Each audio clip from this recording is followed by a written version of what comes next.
long old bean, because we're back with a vengeance. God save the Queen, my son. His current record, God Save the Queen, is at #1 of the capital hit line today. Got to #1. I didn't know that. I've never heard of frigging a rigging. I'll check it out though.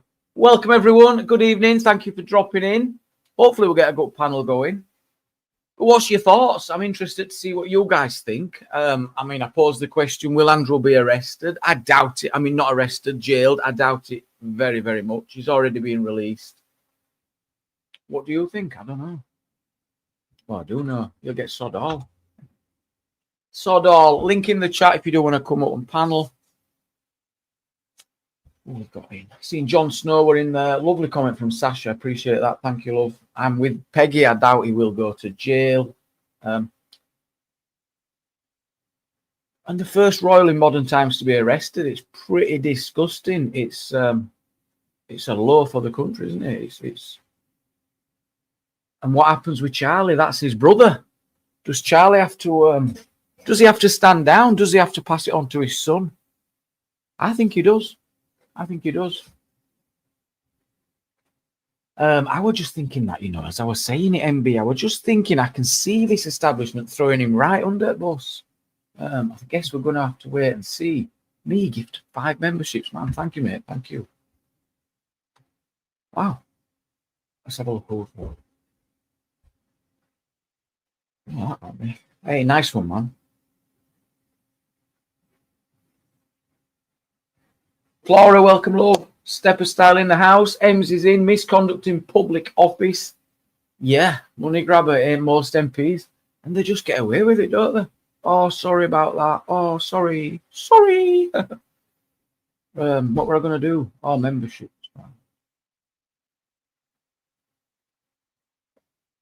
What do you think about his sweat on my thumbnail? He's actually sweating on the thumbnail. Has he still got royal protection? Has he? I mean, he will have, won't he? I'm all right, Bear. I'm all right, mates. Yeah, it's been all right. I think the monarchy ended with Queen Elizabeth II. When we lost Lizzie, I think it were over. I do. Well, it were over for me. In fact, shall I show you a picture when I met her? Well, met her's a bit of a stretch. But I have met the Queen. In fact, it took me ages to find it. I was looking through. Anyway, you just have to take my word for it. Just have to take my word for it.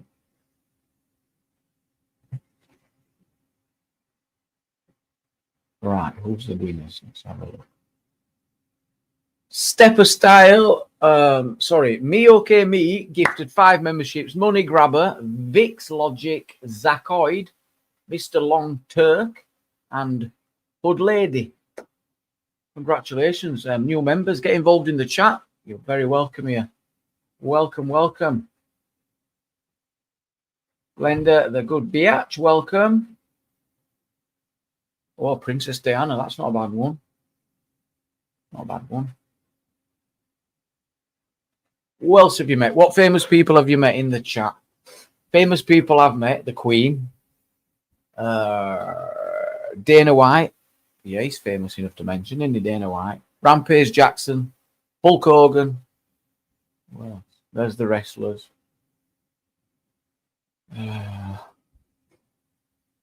Princess Anne. I think I'm done. I think that's it.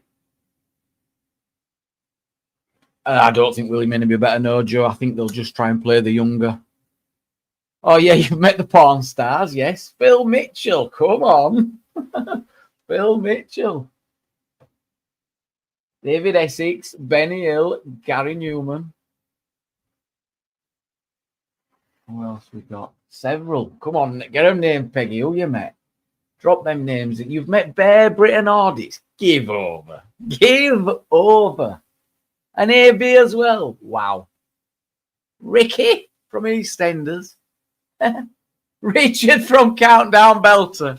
Absolute belter. His gotcha's hilarious. I played it one week and no one found it funny. I thought it were brilliant. No one laughed.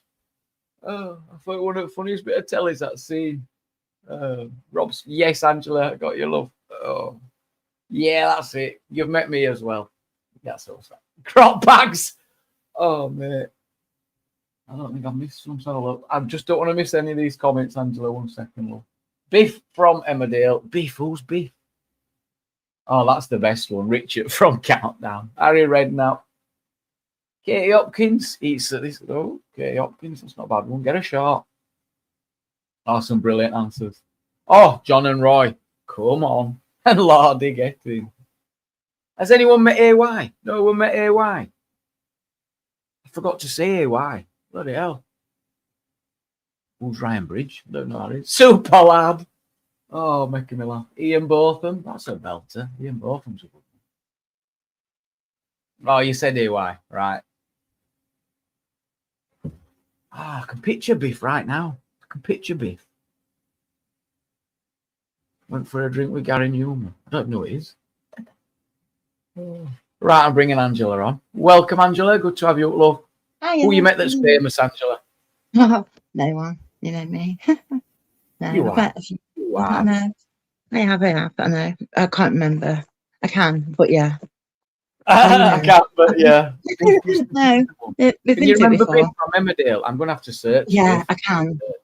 I can vaguely remember. Yeah. Biff Emmerdale. Have a look at him. Oh, yes, I remember Biff. But I wouldn't have known him as Biff. Kim Woodburn. We're having a bit of clean. That's the cleaner, isn't it, Kim Woodburn? Yeah. Oh, Matt, no. No, I'm not going there. I don't know who that is. Bloke off the Daz advert. The craze. Oh, it's brilliant. Who's the winner? The winner is...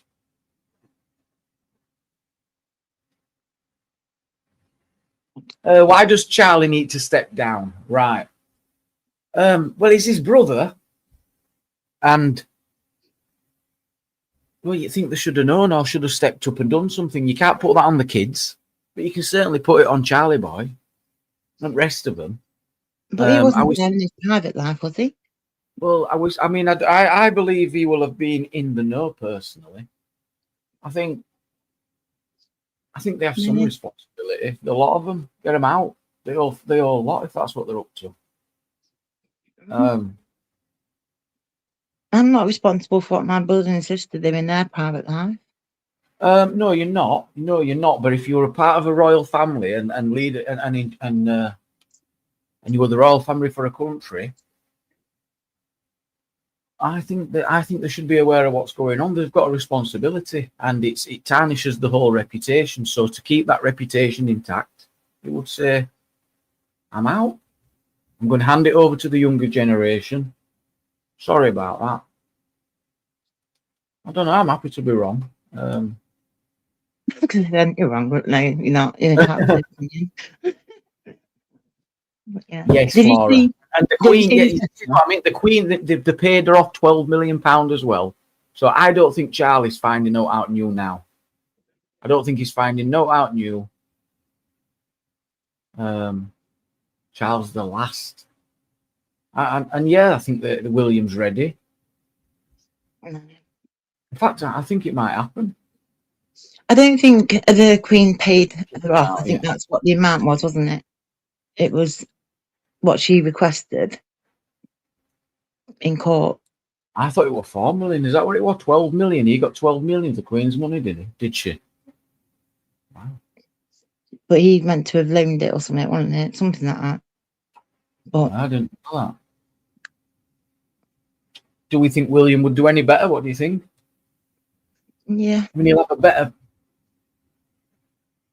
I don't know. Oh, yeah. Who gave Sutherland a knighthood as well, didn't they? Settled out of court. That's what I mean. They absolutely must have known. Absolutely. no, but it was a civil case, wasn't it? It's not a criminal case over there, I don't think, was it? So Yeah. That says the monarchy's coming to an end. And I think they'll be panicking. I think they will be having these discussions how to best respond to this. That's if Charles knew, then so did William. But I don't think he'll have been a kid at the time. It don't matter. What's good for the goose is good for the gander. Get them all gone. It'd be a That's republic it. then, wouldn't we? We have a republic. We'll have a bloody, what are they called? I don't know what they're called. No, ignore me. Turn it into an homeless shelter, Buckingham Palace. A lot of bedrooms in there. No, I wouldn't want to be there. Have you seen Charles's letter to everyone though? Well, whoever it was to. What, saying that the law has to take effect, blah, blah, blah. Yeah. Pretty much, yeah. And I about doubt very much he he wrote supports the police. it. He supports the police and whatever. Yeah. They should have When rung they them get when locked up in they the were bringing tower, kids into. They should have rung them when they were smuggling out kids into the palace. it's crazy that, isn't it? Thinking about it now, because when people were talking about that years ago, and it was like, yeah, of course it happened, right? Of course it Picture happened. of someone escaping, coming Yeah, down young some boy. streets, literally Young naked boy. out of palace. And no one believed anyone did that. But there was a picture of a young boy escaping. Well, the fact that we've had a royal arrested for the first time in modern times, and there should be some repercussions for the family, I think. Whilst they're not all responsible for him, they absolutely will deal with the consequences of his actions. You know, it affects them, doesn't it? As much that was fake, was it? I'm not sure. Is it? James says that was fake. Yeah, I don't know. I do believe anything. Yeah. Yes, the firm comes first. That is absolutely their rules. No, I don't know. I don't think they should. I think they bring a lot to this country that we should be proud of, really. And we've got to. He's vile, disgusting, and he should just be fed to rats, I think. Oh, but yeah. I do. I'm sorry, but yeah, I don't know why I said that. You're good. You're good. Feed him to rats, man. That's awful. I don't know where that came from. That's really bizarre. Feed him to rats. But they say they do a lot.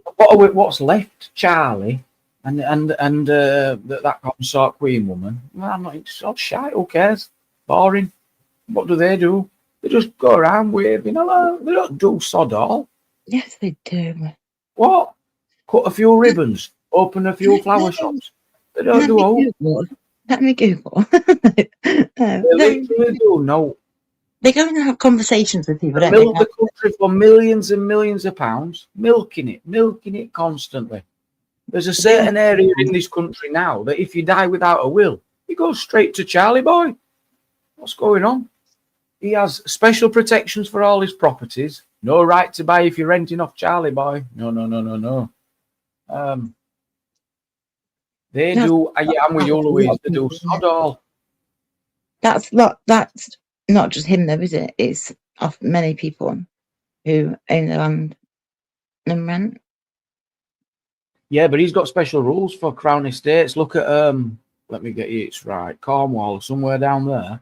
I remember when they were passing the laws on housing and social housing and all this. He were going, thank you, the Duchy of Cornwall. He were going mad for wanting special protections. Going mad. And he got everything he wanted. How many houses has William built so far? Remember, he was building houses, wasn't he, for people? All for sure. I know, all that recently in TV where they're saying all this rubbish is being dumped on this land owned by Charlie. It's owned by Charlie because of the rules of that area. That it just gets transferred to the royals when anything gets left without will. It all goes to them. Oh, thank you, James, for looking for that. Something just flashed then. If you were backstage, I've only just seen you flash, so please come back. I think there was something there. James says the video appearing to show a naked man climbing out of the Buckingham Palace window using a bed sheet, which circulated wildly in 2015, was a hoax. Wow. So the whole video was fake. I thought it was before 2015, but it happened before then, but I'm wondering if it got recirculated around that time. I thought it was before then.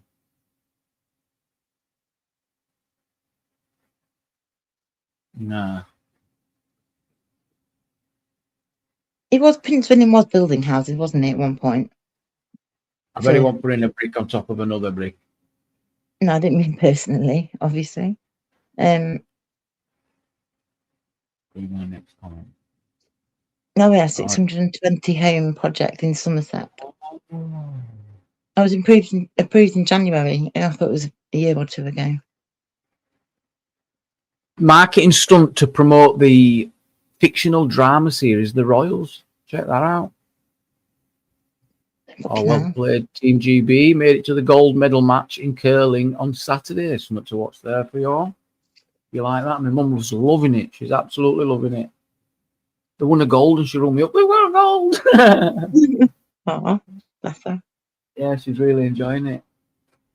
And didn't we have the, whatever they call them, on snowboards, but she was 17, isn't she? She got gold. Oh, the strength of them guys as well in the legs. I was watching that. Yeah. Oh, they were brilliant. Yeah, she did amazing in the snowboarding. She really did. Shady, Yeah, welcome. Hope you're good. Yeah, she did really good. She fought for that position.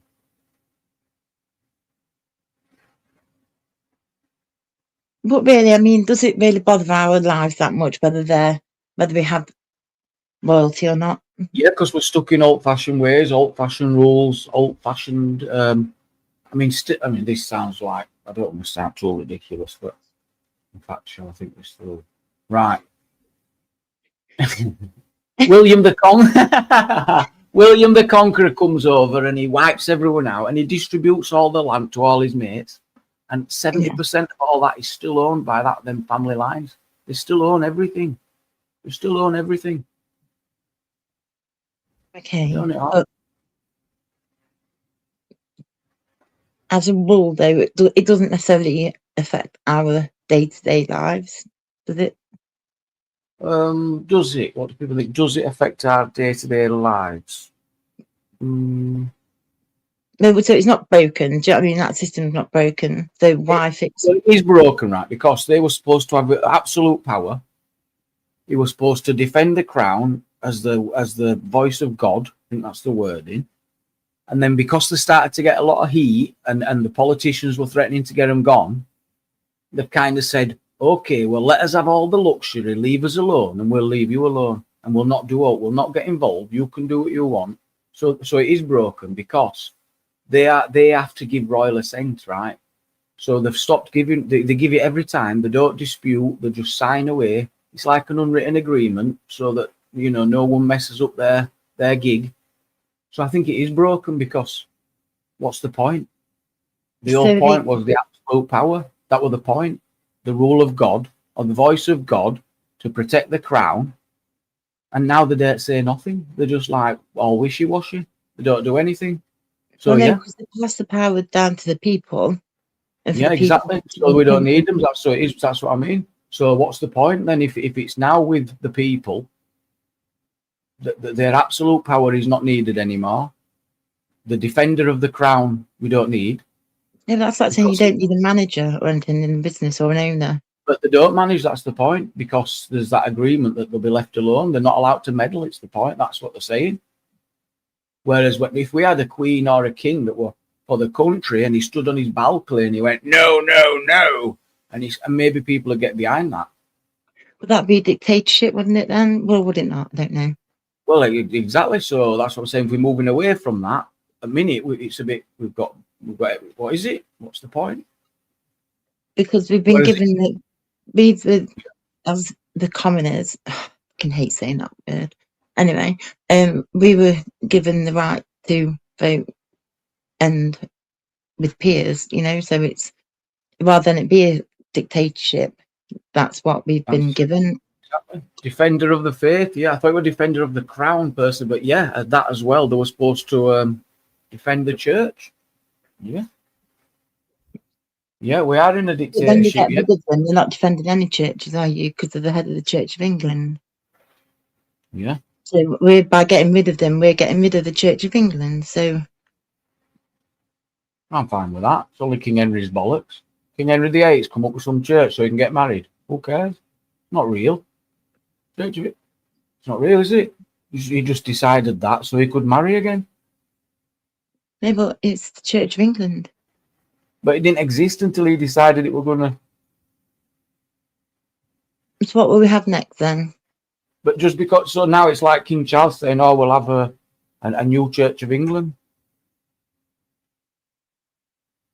He just made it up, didn't he? No, I get what you're saying. I do. So it doesn't make no sense. It's like, "Whoa, Church of England." I What do know, you mean? but I'm like, eh? because he's the head of the church, isn't he? And so, Yeah, because you were a dictator, and he's like, "Well, like, if I can't have it my way, I'll just make a new church and call it the Church of England, and that's it." well, the king is the head of the church now, isn't he? Yeah. The Church of England. So if we don't have him, then we won't have the Church of England. So then we'd have to get a new church, a new religion. Oh my God. You could start Well, something. you still have Christian faith, and that's different, isn't it? It's just, No, because no. people who C of E or Catholic or other religions, I can't think of any others. But Church of Methodist. England was here before the British government and the British monarch failed the Church of England. He doesn't defend the faith. No, he does not. No, he does not. I know people would go mad if we had royals giving opinions, but I'd like to hear them. I'd like to know where they stand, what they think, how they feel.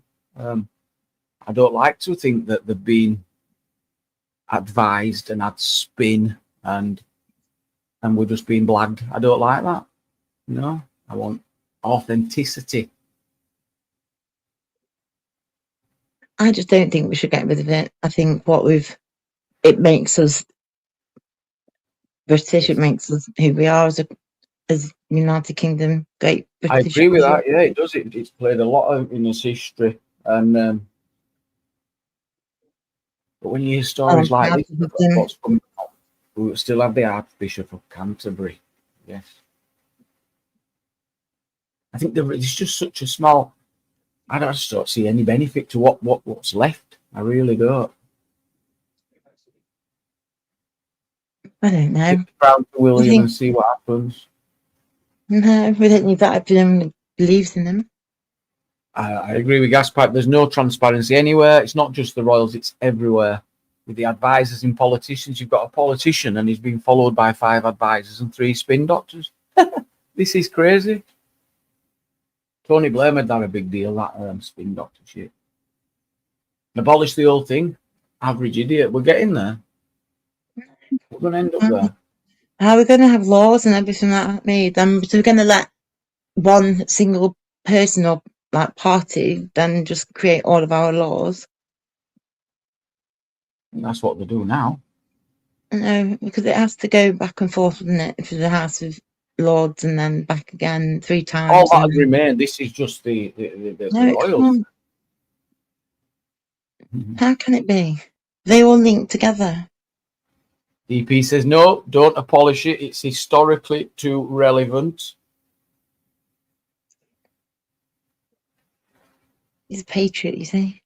I can't see any value in it, though. I mean, I've always loved the royal family. I've always been a supporter of the royals. But not anymore. Not anymore. Not with that shower of shite. No. I'm not done, no. But they do things. I think it's, unless you are, I think, impacted in any way by them on a personal level, or you've been to, did you never do the Duke of Edinburgh Awards? Nothing like that. I know it's really random, but I did a few weeks, but I thought, nah, I couldn't be asked. I did start it, yeah. And you joined the army, so I won't give you that one. But like, and so you've done quite a few there. You've been in contact with the military or whatever, and part of the royal family's name and stuff. And they're patrons of many charities, aren't they? And I think that on its own brings goodness to society and who we are. I do. I've turned the ads off. Thank you to me for the gifted memberships. I've flipped them off, so we've got no ads tonight. Thank you, mate. I mean, I'm shocked I've said all that about the royals, but I've looked at the royal family now and I see him and his missus with his affair and that, and I think, what a load of shit. No, who's there? Beatrice and all this. No, I just don't see any value whatsoever left. When the Queen died, The whole thing died for me. The whole thing died. Who's now Yorkshirean? Yes. Wondered where I thought something might be wrong with him. Relevant to what? Yeah. What's that Yeah, word? look at it. And the more I think about it, the more I think it's well overdue, actually, because they're a bit of a shower of shite. I'm going to get cancelled, aren't Possibly. No, you won't. I? Shadow ban, maybe. I know we all- Yeah, the only thing they're relevant to is that horses Garts parade, isn't it? But all that'll still stay. No, what's the point in that? Don't need it Mm. anymore.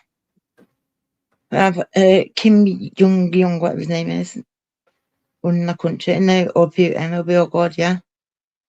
Great When time what? ahead, folks. Either Putin, whatever his name, leading us, or that guy from North Korea. Fabulous DP time says, ahead.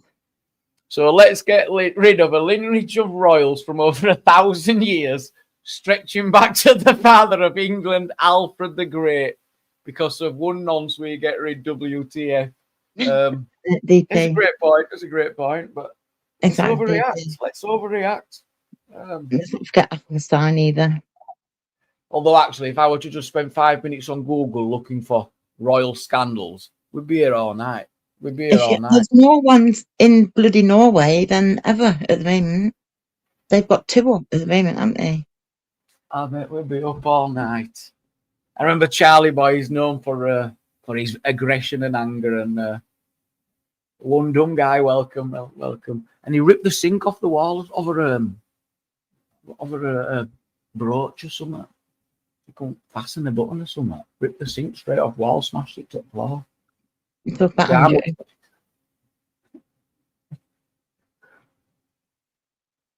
Yeah, I bet they have. I bet they have. Yeah, we'll be here all night just on Andrew's scandals. No, I can't see. I just can't see how they deserve it. Why do they deserve the big palace, the millions in funding, government grants, tax exemptions? You know, they even have got the audacity to charge us, the British people, rent on land that prisons are built on. We're paying the royals millions of pounds a year because prisons are built on land that they, and I put in brackets, own. Yeah. How's that helping us? Do you not ever think about how lucky we are rather than how not so lucky we are? Yeah, I'm always grateful. Yeah. Just wondering. Oh, yeah. Always very, very grateful. I I'm not grateful right. for Charlie and his missus and Beatrix and all that. Nah. I say But Beatrix, name I can remember. You couldn't remember the name, all that was it, wasn't it? Not as far as you could go, yeah. And I'm grateful for Camilla. I am, honestly. Why? Why? What, for breaking up that marriage? For being a marriage wrecker? No, because I'm also bad Diana did the same. So, but she's no longer here and she doesn't get the shit. But she did do the same, didn't she? We can't like deny that. That's out Tell there. me what you're grateful for. No, I'm dead interested. What are you grateful for her for?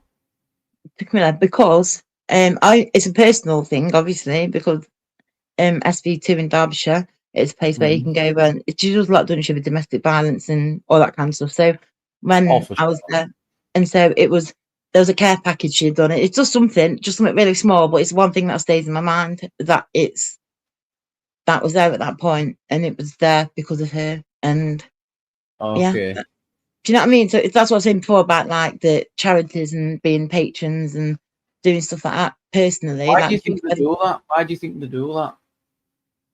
I think sometimes it's a bit, obviously, because, well, I don't know really, but they can. Public. They don't need it, do they?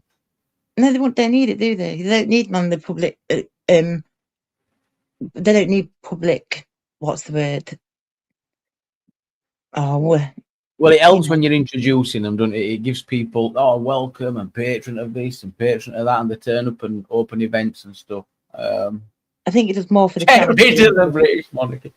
No, It but would be it's just more different for if the the British chances, monarchy isn't it? were being British, doing something. But I think that they don't speak to us. They don't tell us anything. Who would you nominate as president? Oh, you don't want to hear my answer. Well, I'll tell you. I mean, no, I don't. I'm getting Tony Blair. No, straight up saying, Would you? yeah, I would. Yeah, get Tony Blair in. Andrew J. Jon Snow says Trump.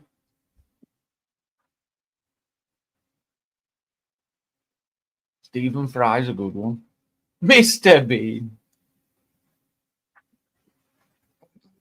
So neat, Yeah. it's just turned on. But, or, oh my gosh, I forgot him, hang on.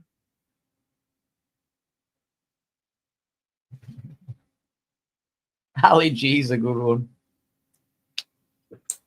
Who else would we have? Who's proper British?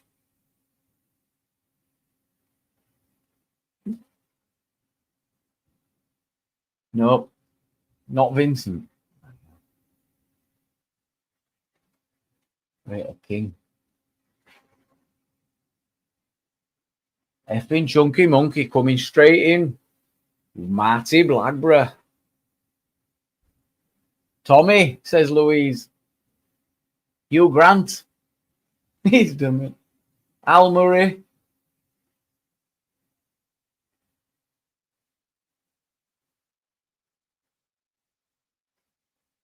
Imagine Luke swimming as the cabinet. Truth is, them roles don't give a toss about anyone. They don't. They don't. Boss Tex, I ain't seen him for a while.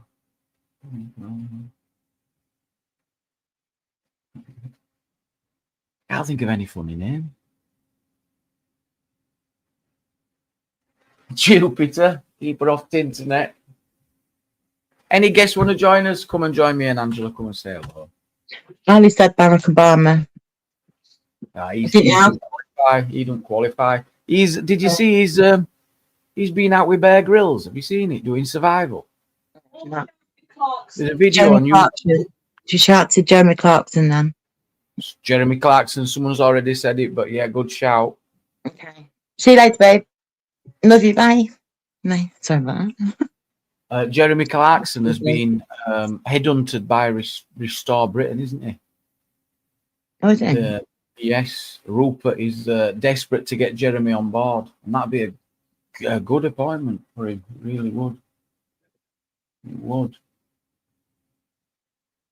He never got charged, did he, for that? I wondered what were going on, right? I mean, we have messaged each other of me and Stripe, and I've had an apology and I've given one back. So we have moved on from that, and I were pleased to have received that as well. But I didn't know he'd been charged and guilty for taking a push back. I didn't see that. I just saw his post, something about a bike. I'll have to go and have a look at that. We've got a guest, and we've got some visuals as well. Is he still in Ohio? No, it's good for you. No. Hey, Nomadic, welcome. Hey, no, this is upstate New York. This is snow they had Things like change in 2 weeks ago. 24 hour. Things Yeah, change in yeah. 24 hour, don't they, Nomadic? One state to another. Yeah, they've had snow for like, it stopped snowing there about 2 weeks ago, but the temperatures have just kept here. I was here a week ago and it was like, there was a lot more snow, but They had it bad, didn't they? I saw it on the news. New York was shut down. Yeah, I saw it. yeah, It was all the way from Texas up to like Maine. It's the biggest amount of snow I think they've had in like 30 years. Something crazy. It's apparently to snow in England tonight. Yeah. Someone was saying. But no, with regard to the Royals, now I was Yes. talking with a girlfriend earlier on this morning when I read on Sky News that old Andrew had been arrested, which, like you say, is like horrendous. Because for a royal to be that, I mean, you know, Christ. Unheard of, isn't it? Hundreds of years ago, you would have been like, off for your head or been sent to the His head would have Tower. been on a block, yeah, and there'd have been a part of him in Scotland, a part in Wales. Yeah. And there was something else that you said. It's like it's obviously the king's brother, which is always going to be the tarnish. Yes. The only way all this can be rectified is like for William to become king, because between William and George, I mean, that's the kings for the next 90 years, 80 years, because the problem ever since was like, once Diana started messing about with Cody, which that didn't have a Muslim in the royal, and that's where everything started to go wrong. I believe that as well, mate. And same with Camilla, and then Andrew. There's just too much, and then the only way you can correct everything is to have William in. And he's already said that he's obviously stripping Harry as well, because Harry's an embarrassment. Has he said that? I mean, yeah. Basically, well, I mean, they're not talking, are they? I mean, it's no.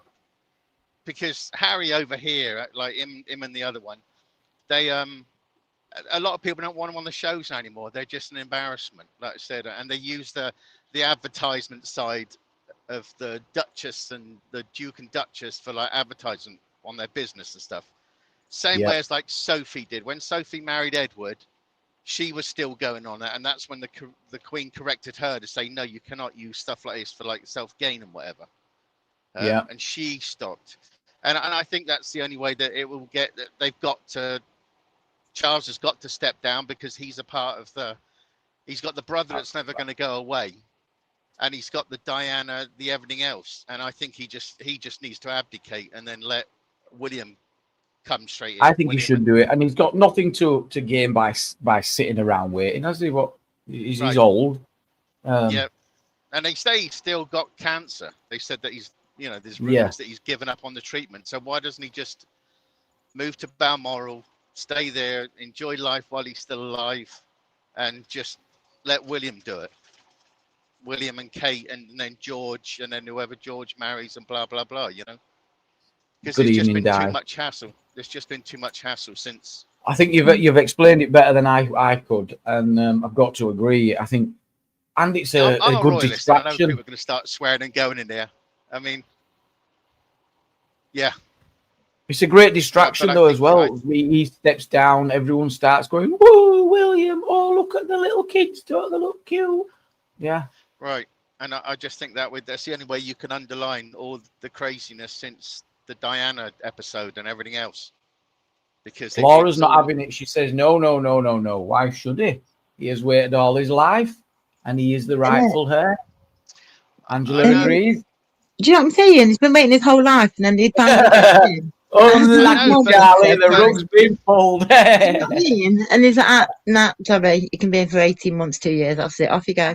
And he waited like 70 odd years or whatever, how old he is, I don't know. But because the Queen came in so early because of her father dying. I mean, she was Queen at 21. I mean, that's what pushed Charles right back, because the Queen lasted so long, and the same with like William. What's William? He's got to be mid-40s. I don't think he's that old, is he? Is he not a 40? He's got to be 40, I'm sure. Or whatever. I'd say he could be under 40, but we'll check. Let's check. But that would allow him to come in and serve a good time, 50 years maybe. He's 43. Right. So so mid-40s. So bang on. That would then, and then George would be of age. Then George would be touching 40 odd. But Charles just was. And I mean, I don't care I'm a royalist, I put it out there. I don't care what anybody thinks. I'm a royalist, and big up DP, Me too, and big up Angie, But I don't care for Charles because of that whole Diana debacle. It just, I think, like I said, I think if they had either stayed together for the royals' point of view, because they did have children, I think there would have been more of a stable monarchy. Or if, then, like I said, then because she went into started getting involved with Muslims and stuff like that, which I'm not being derogatory, but you can't have anything else but blue blood in the royals. They're not going to allow it.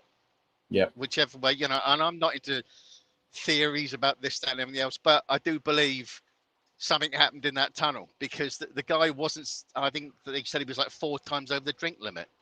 He was stone cold sober in the videos prior to getting in that Merc. Yeah. So that made no sense. And 100 odd mile an hour just crashes, and he's 4 times over the limit. And then the other guys loses all memory of it.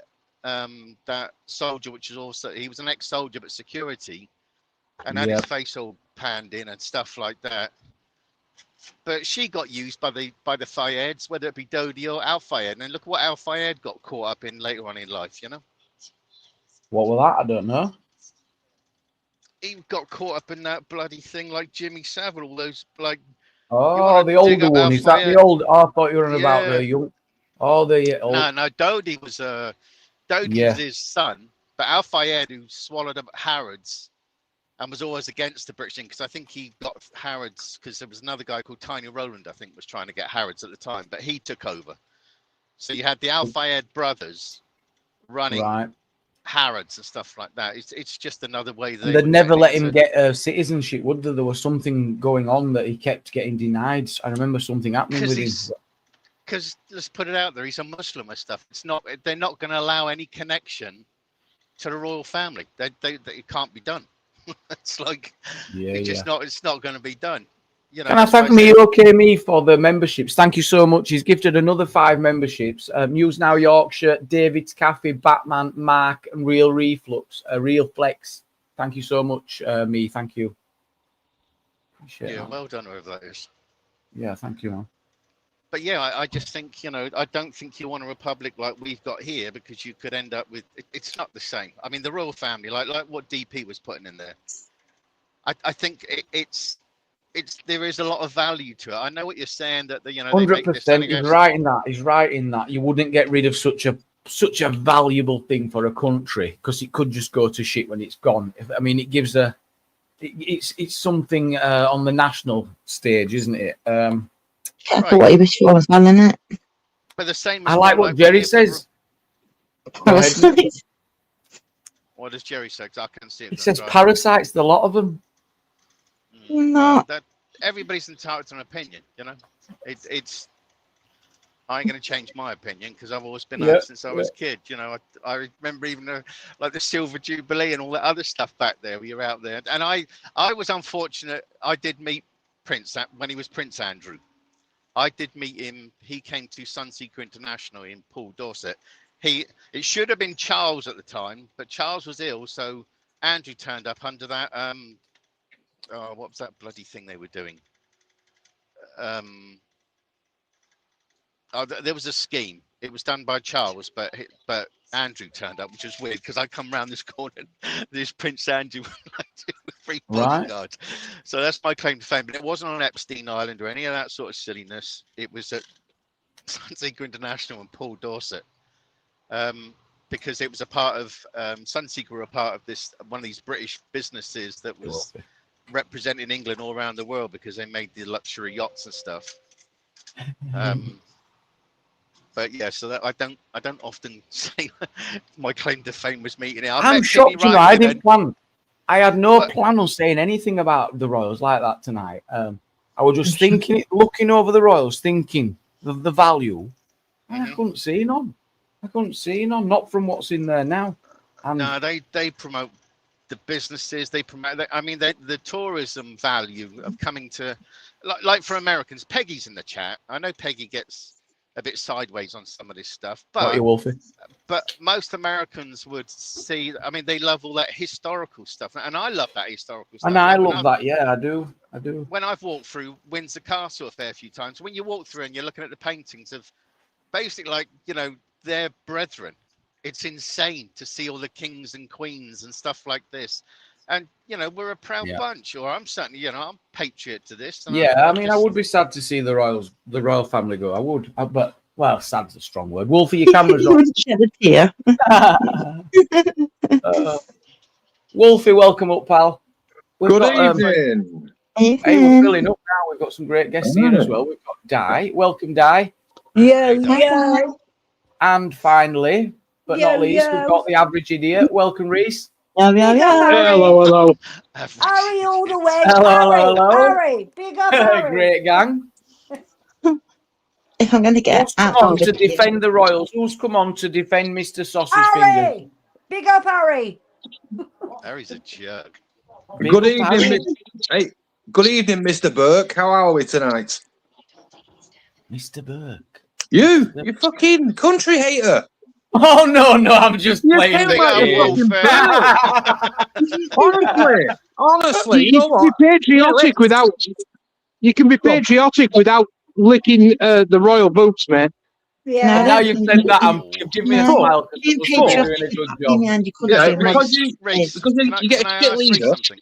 Well, sorry. Something. Reese, like you were in America for a few years, weren't you? Yeah. Said you're like down in Vegas and stuff. You would understand what I'm saying. That Americans love all that British history and stuff like that, don't they? Rather than because they don't understand. But they don't understand it. They just love the scandal. They love the pomp and the pageantry and the Because they don't have it. the parades and the history, but they don't actually understand the history properly. And anybody that did understand the history of the British royal family wouldn't be in support of the British royal family. Have you any idea how many people have died over the years for people fighting for that throne? Yeah. Oh yeah, and big up to the veterans like Jamie and like No. I don't mean that. I don't mean. I'm talking about in terms of civil wars, civil conflict through history. Well, the roses, all that.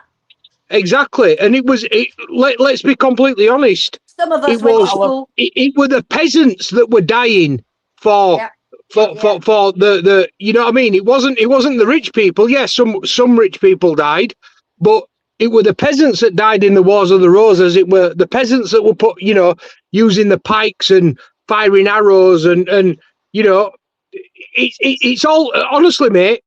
It's fucking bullshit. I hear all that, but doesn't that? I mean, I wasn't thinking it from that point of view because I think that kind of, whilst unfortunate, that's why we're still here. But that's why this country's built on that. That's the whole point. That's what he's trying to say. I'm thinking, but without it's built on bloodshed. It's built on. Exactly. It's built on. So, has anybody watched the Game of Thrones?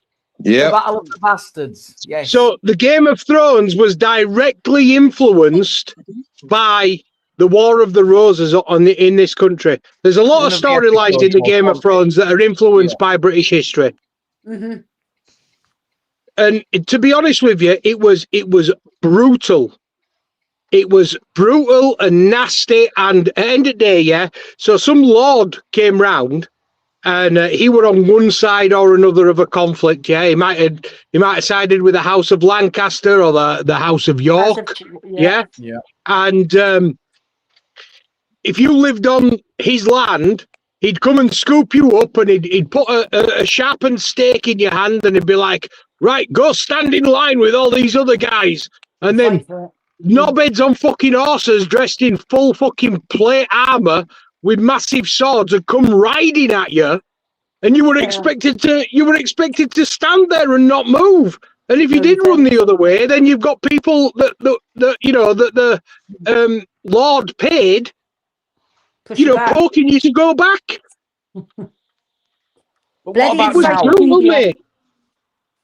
Encyclopedia, Reese, you are. Encyclopedia. Well, it's been that way all over the world, hasn't it?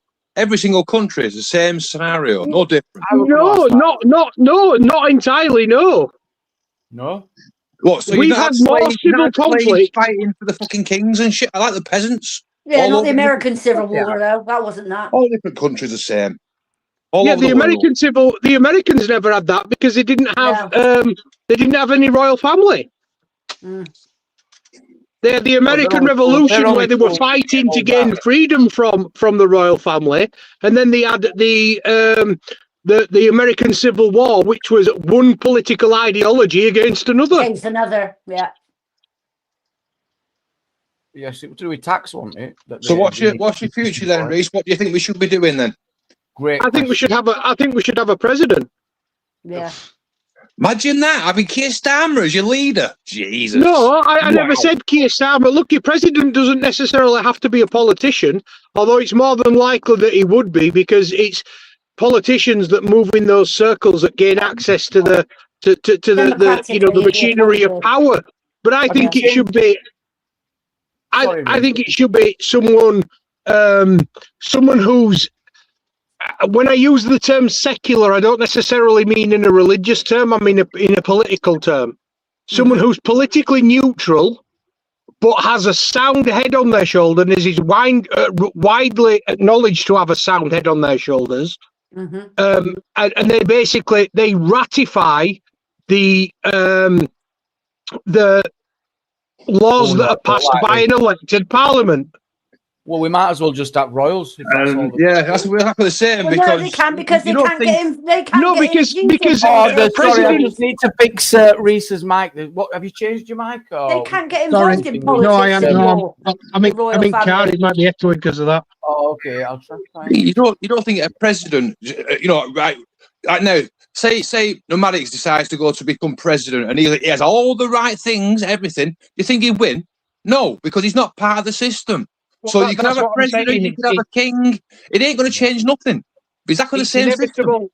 It's inevitable that whoever was elected for president would have some sort of involvement in politics, but I don't think that should be the case. I think the president should be more like the Speaker of the House, whereby the Speaker of the House is meant to be politically neutral, even though they come from the benches. They're meant to be neutral. I mean, Betty Boothroyd, for example, I thought she was amazing. Yeah. You know where Betty Boothroyd were from? Like a bit of From Betty, Dewsbury, mate. You're from Dewsbury. Joe, Reese, can you even- read? I've had a John super chat, Reese, Burstow. from Joe, but it's got too many big words in. Can you read it for me, Reese? Hang on a second. Let me zoom pinned in. it. Anachronistic system celebrating fealty to hereditary privilege. Reese is correct. Again. Hereditary privilege. That was. That, Did yeah. you get it wrong?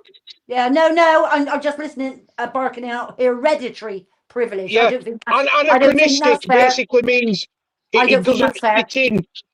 It doesn't fit in with the present times. line, It's the line. basically Oh, thank from you the for that. past. Yes, so it's Yeah. an outdated system. Yes, And what- yes. and what about celebrating that loyalty, fealty, loyalty to hereditary privilege. Yeah, which is right, which is Exactly. wrong. Yeah. Well, then sometimes what you've already got is better than what you possibly think you could have. Well, yeah, could but be you don't. convinced You by shouldn't. If something is, we understand that the system that we presently have is currently it's flawed. It is flawed, and if Well, you it's not can't see really that, then you've got pointless. blinkers on. It's a pointless system if it's Wow. all just getting funded for what? Fund the royals for what? Well, So, you know what? for I tell you what, we could, we get rid of the royals, like Jamie was saying. We'll get rid of them. We can have we can vote in a president, and we could basically we could fill Buckingham Palace full of fucking visitors, couldn't we? And we give could us an idea how we can- tell all so the give actors us- off to everybody. So give us an idea. That way you can sit on YouTube all day by sit on fucking Temu. Where you want a fucking life until there's nothing left. So tell And us then your you- strategy. Tell us your strategy for promoting this country for trade, and to keep this country big and bright and shining. TikTok. Oh fucking hell! You mean from the perspective that the royals act as trade ambassadors? Is that what you mean?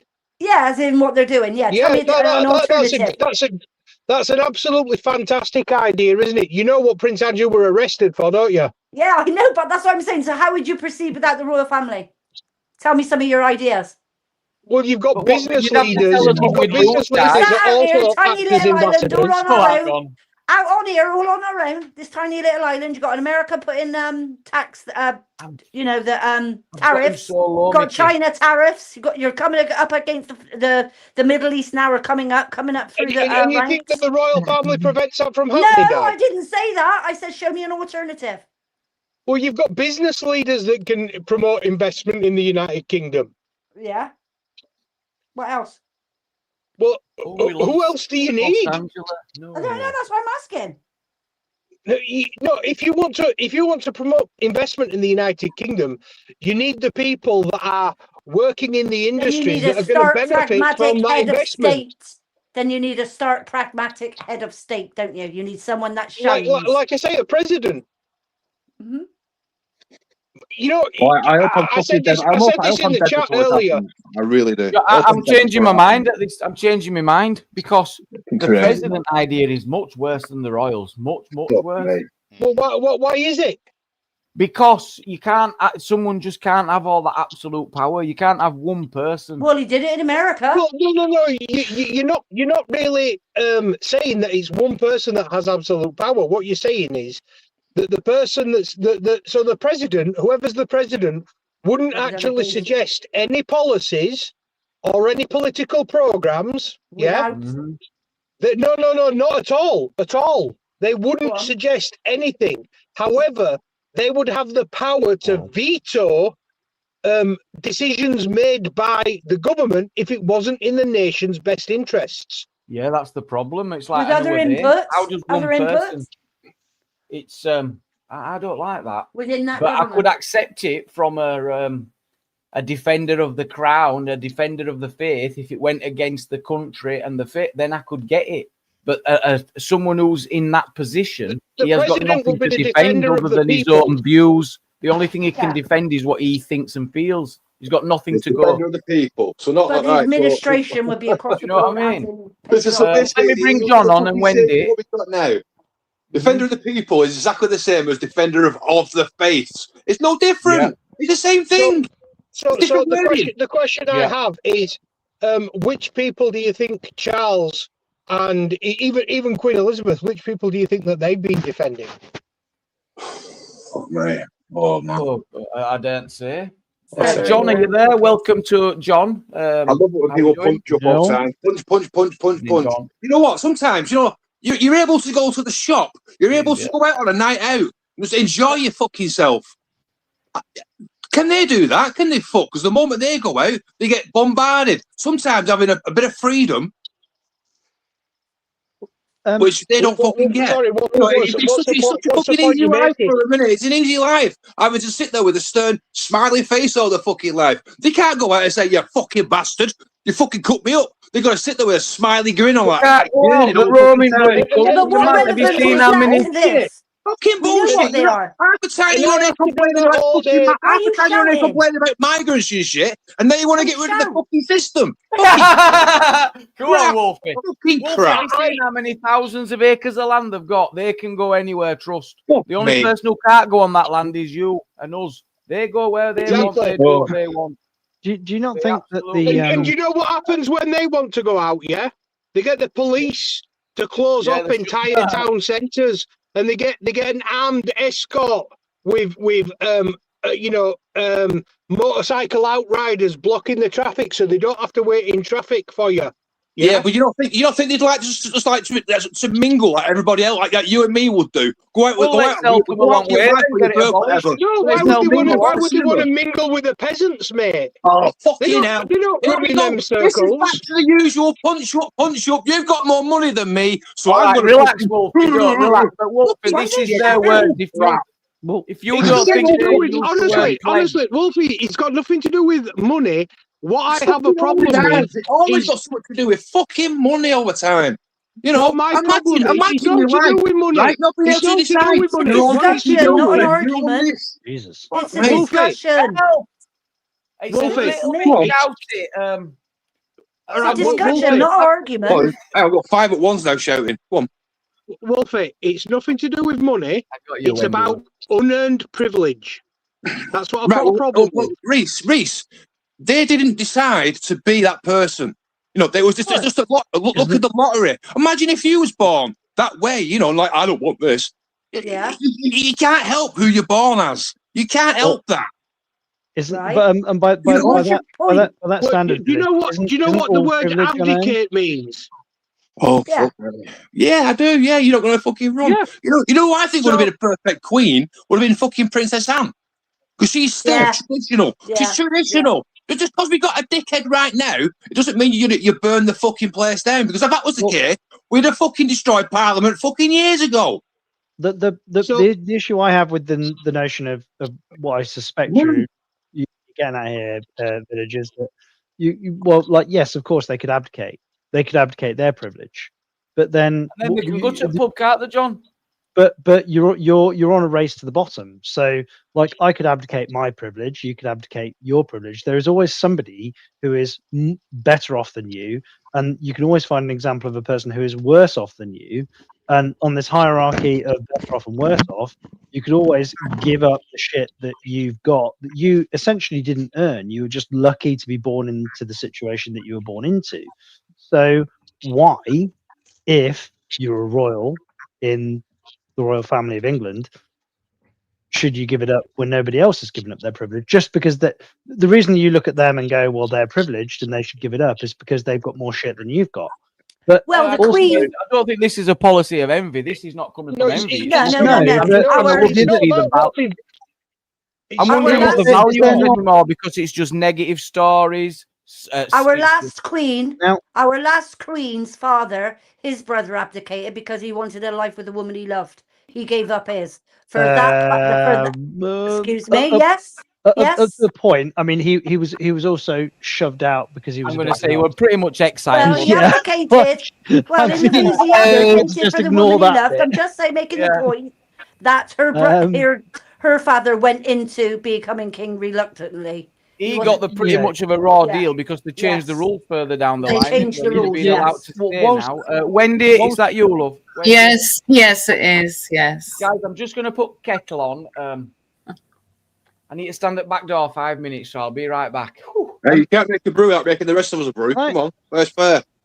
Can I I'm not a monarchist or a royalist by any stretch of the imagination, but the way that my most generous interpretation of the royal family in England or Britain, the way I tend to view them is probably in the same way that a sailor would look at the figurehead on a ship, right?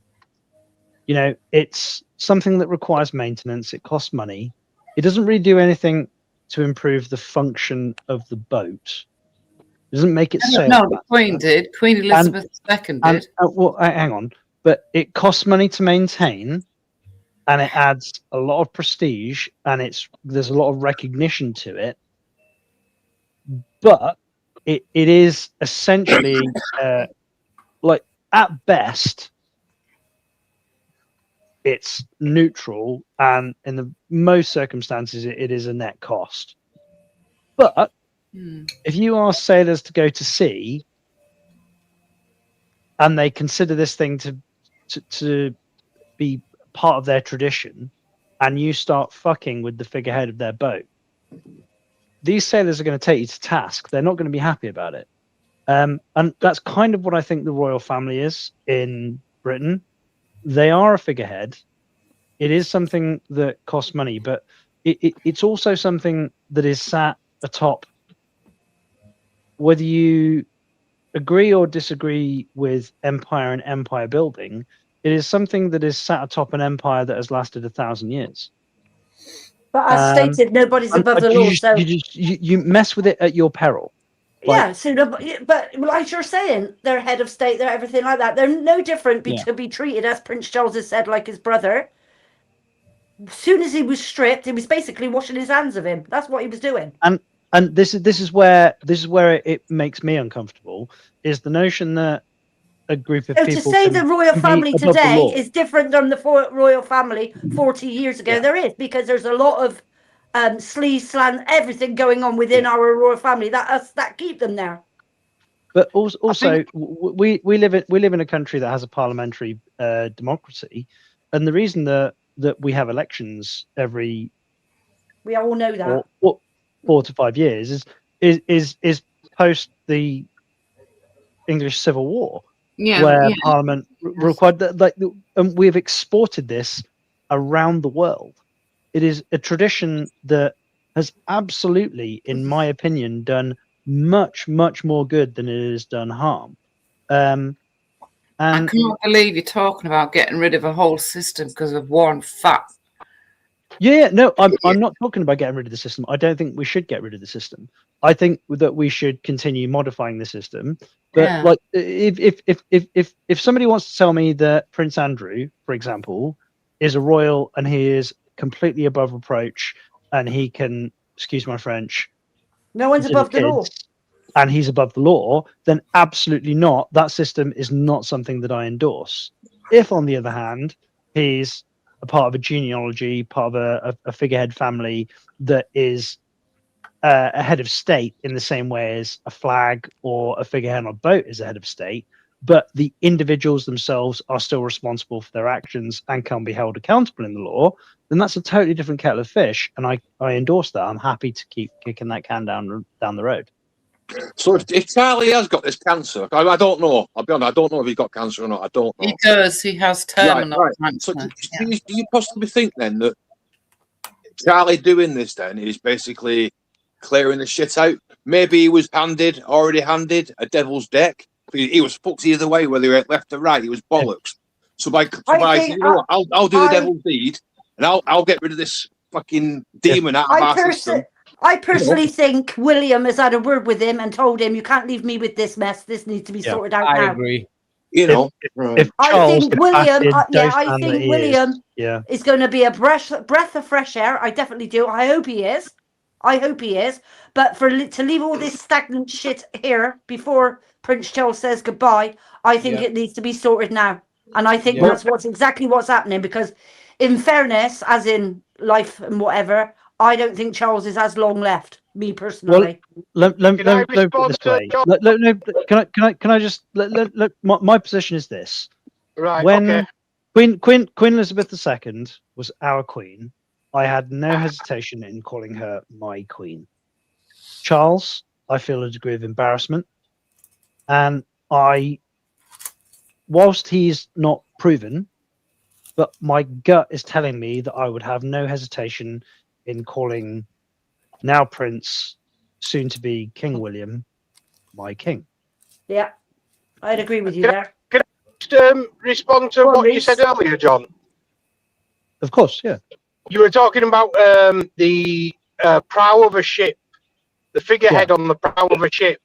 The origin of those were that they used to be essentially engravings of deities, and they were believed to offer protection to the sailors on the ship from storms, from pirates, and it took a measure of belief in that carving to give that carving its power. That's why they're there, and obviously that's a throwback to when we believed that we could receive protection from a deity by having an engraved image of them on the ship. So that's partly what I wanted to say. But I also wanted to say the British royal family, you likened it to that, and I think I agree in some respects, because the British our royal family has the power that they have because historically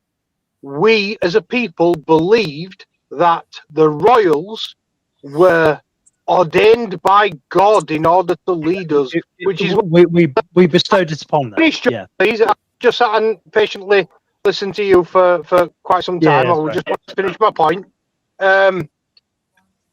They have this thing called the divine right of kings, which was one of the reasons why we had the British Civil War in the first place. Because no, they don't. King Charles I wanted to rule as an absolute monarch in the style of the French monarchs. Oliver Cromwell got rid of all that, so you can't say they've got that now. No, but the historical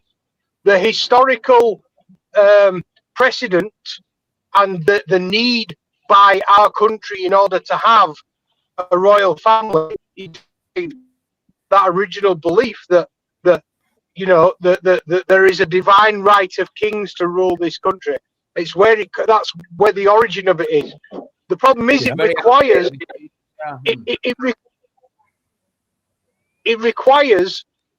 belief in two things. It requires, number one, belief in a deity, and number two, belief that the royal family is ordained by that deity in order to rule. Well, so is that why they're the head of the Church of England? Hang on. So is that why they're said to be the head of the Church of England? Yes, exactly. So, yeah. Actually, the Kings is the head of the Church of England. You're cutting out an awful lot, Reese. How long is it Yeah, until you're you home, Reese? Your mic is a shot. Terrible, yeah. So 2 minutes. Reese, I'm just pulling up now. so there's a couple of things there. Welcome, Laurel.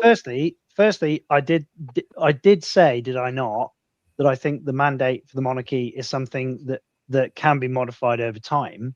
So whilst there may have been a set of beliefs that applied at the inception of the monarchy, I don't necessarily, I don't have to subscribe to that. I don't have to believe that that's the case. But what I do believe in is the tradition that has provided continued success to our society. So I don't actually have to believe in a god to believe that the figurehead itself has power. What's the point of it, though? That's the whole point. Well, the whole point of it I- being power was to defend the faith as the voice of God. So I'm not a theist. I'm an agnostic. Well, functionally, I'm an atheist, but philosophically speaking, I'm an agnostic. But I am also a person that does have a degree of respect for the traditions that we have in this country. And like it or not, the monarchy is one of the traditions that we do have that has made this country one of the greatest places to live on the surface of this planet. Hasn't made it or has made it? Has made it. Yeah. Has. So when you say that we can, certainly look. He's gone. You're cutting in and out, Reese. It's really bad. Can you go and ask Nomadic you what it fucking- is to be a royalist? I think he's gone for some dinner. Okay. I don't even know if he's there. I think he's. It's probably my Probably mum listening. shouting. We've got a guest coming on. Is she a royalist? Is she not? What do we think, Jukes? Where does she sit before she comes on? What do we think? She's. I think she's in between. In between. She's in between. Yes. She's Right. a mega. It's She's in a mega between Harry and Jukes. Meghan fan. Hiya, Hi, love. Jamie. So Hi, what's the love. consensus? Are we kicking Charles off the throne on his I'm death? up for it, mate. I'm well down, but I'm not. I'm in a small team. There's not many of us. No, I think Charles has to go because I believe that Charles was the one that paid that money before the Jubilee to shut that woman up. I believe it was him that gave. You mean the victim of Prince Andrew? And Yeah, I believe it was him that signed off on that money, not the Queen. Average idiot, you're back. I am, yeah. Can you hear me? You are. You. You echo it. I'm at home. I'm Unfortunately, just feeding cats.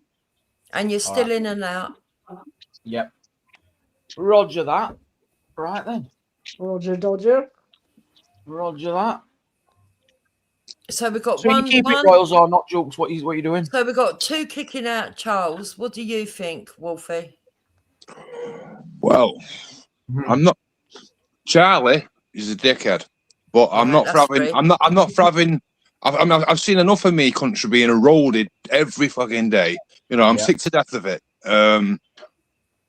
Yeah, but getting rid of Charles. Royal family stays. If you don't like it, no, getting rid of what No, you we're don't talking about understand. Charles, not the royal Oh, family. Charlie, That'd no, be get rid of him. nice. Get rid of him. He's been. Well, I'll be honest. It's probably why Lizzie took that held in that long because she probably already realised that. Honestly, why do you think she took that long when she went? You know what I mean? She weren't for giving up because she knew. Because I mean, let's face it. If you're a mother, you know whether you've got a good son or you got a bad apple. You know that straight away, and she knew already that first son, who's obviously going to be the king, future king, was a bad apple. Hence why she kept him that long. So that's my opinion. But anyway, sorry for shouting, right? Because the third one was this bad kind of shit apple. really winds me up, and I don't mean to shout. So I'm sorry. I think we should put Anne on the throne. What about Nomadic Brit? What do you think? He's a royalist. He likes the royals. He's real. Right, so one for staying, free. So I think isn't he having a snack right now? Well, so Di, what about you? You won't get rid of him? Right, I think he's had his time. I think he's overrun his time. I don't think he's fit for purpose, and I really do think to show this country some stability moving forward in the times we have, they should give Willie a go and get him in there and let him shake it up a bit. I think he's the real reason. I think he's the real reason Andrew was stripped. If he had his way, he would have been stripped a lot earlier than what he was of all his. I've got to agree, but isn't it a bit unfair on Charlie Boy though? Because people in chat said he's waited a long we're talking time. Fit for purpose. He's king. We're talking fit for purpose. Now, yeah, being but fit for purpose, I mean, you don't. I mean, all he does is Charles do not negotiate anything wave. anymore without having William there with him. Definitely, because remember, he's going to have to take up the reins on what his father decides at the moment. Well, so in my view, I think seriously he should step down, and by I'd say 2028. If he lasts that long, Willie should take his place. That's a bit long, isn't it? Average idiot. I'm with Dora here. Like, if the royal family is a figurehead for our nation, and my personal position is that the foundational unit of our nation is the family, William is currently. See that statement? I don't agree with that. The foundation of this thing is the people. That's the foundation. I don't think he should abdicate. I think what he should do is have Anne step up and take his take his. She's not in line though, is she? She's not in line. Anne can't. Can she not? Can she not stand? No. It's Willie, George, then Charlotte, then Louis. That's no. I know that, but can she not sort of like be a standing role if he stays on the throne? The only way that would happen is Charles. Technically, my understanding is that Charles technically can abdicate his entire line, which means that then he can't. No, he can't. No, he can't.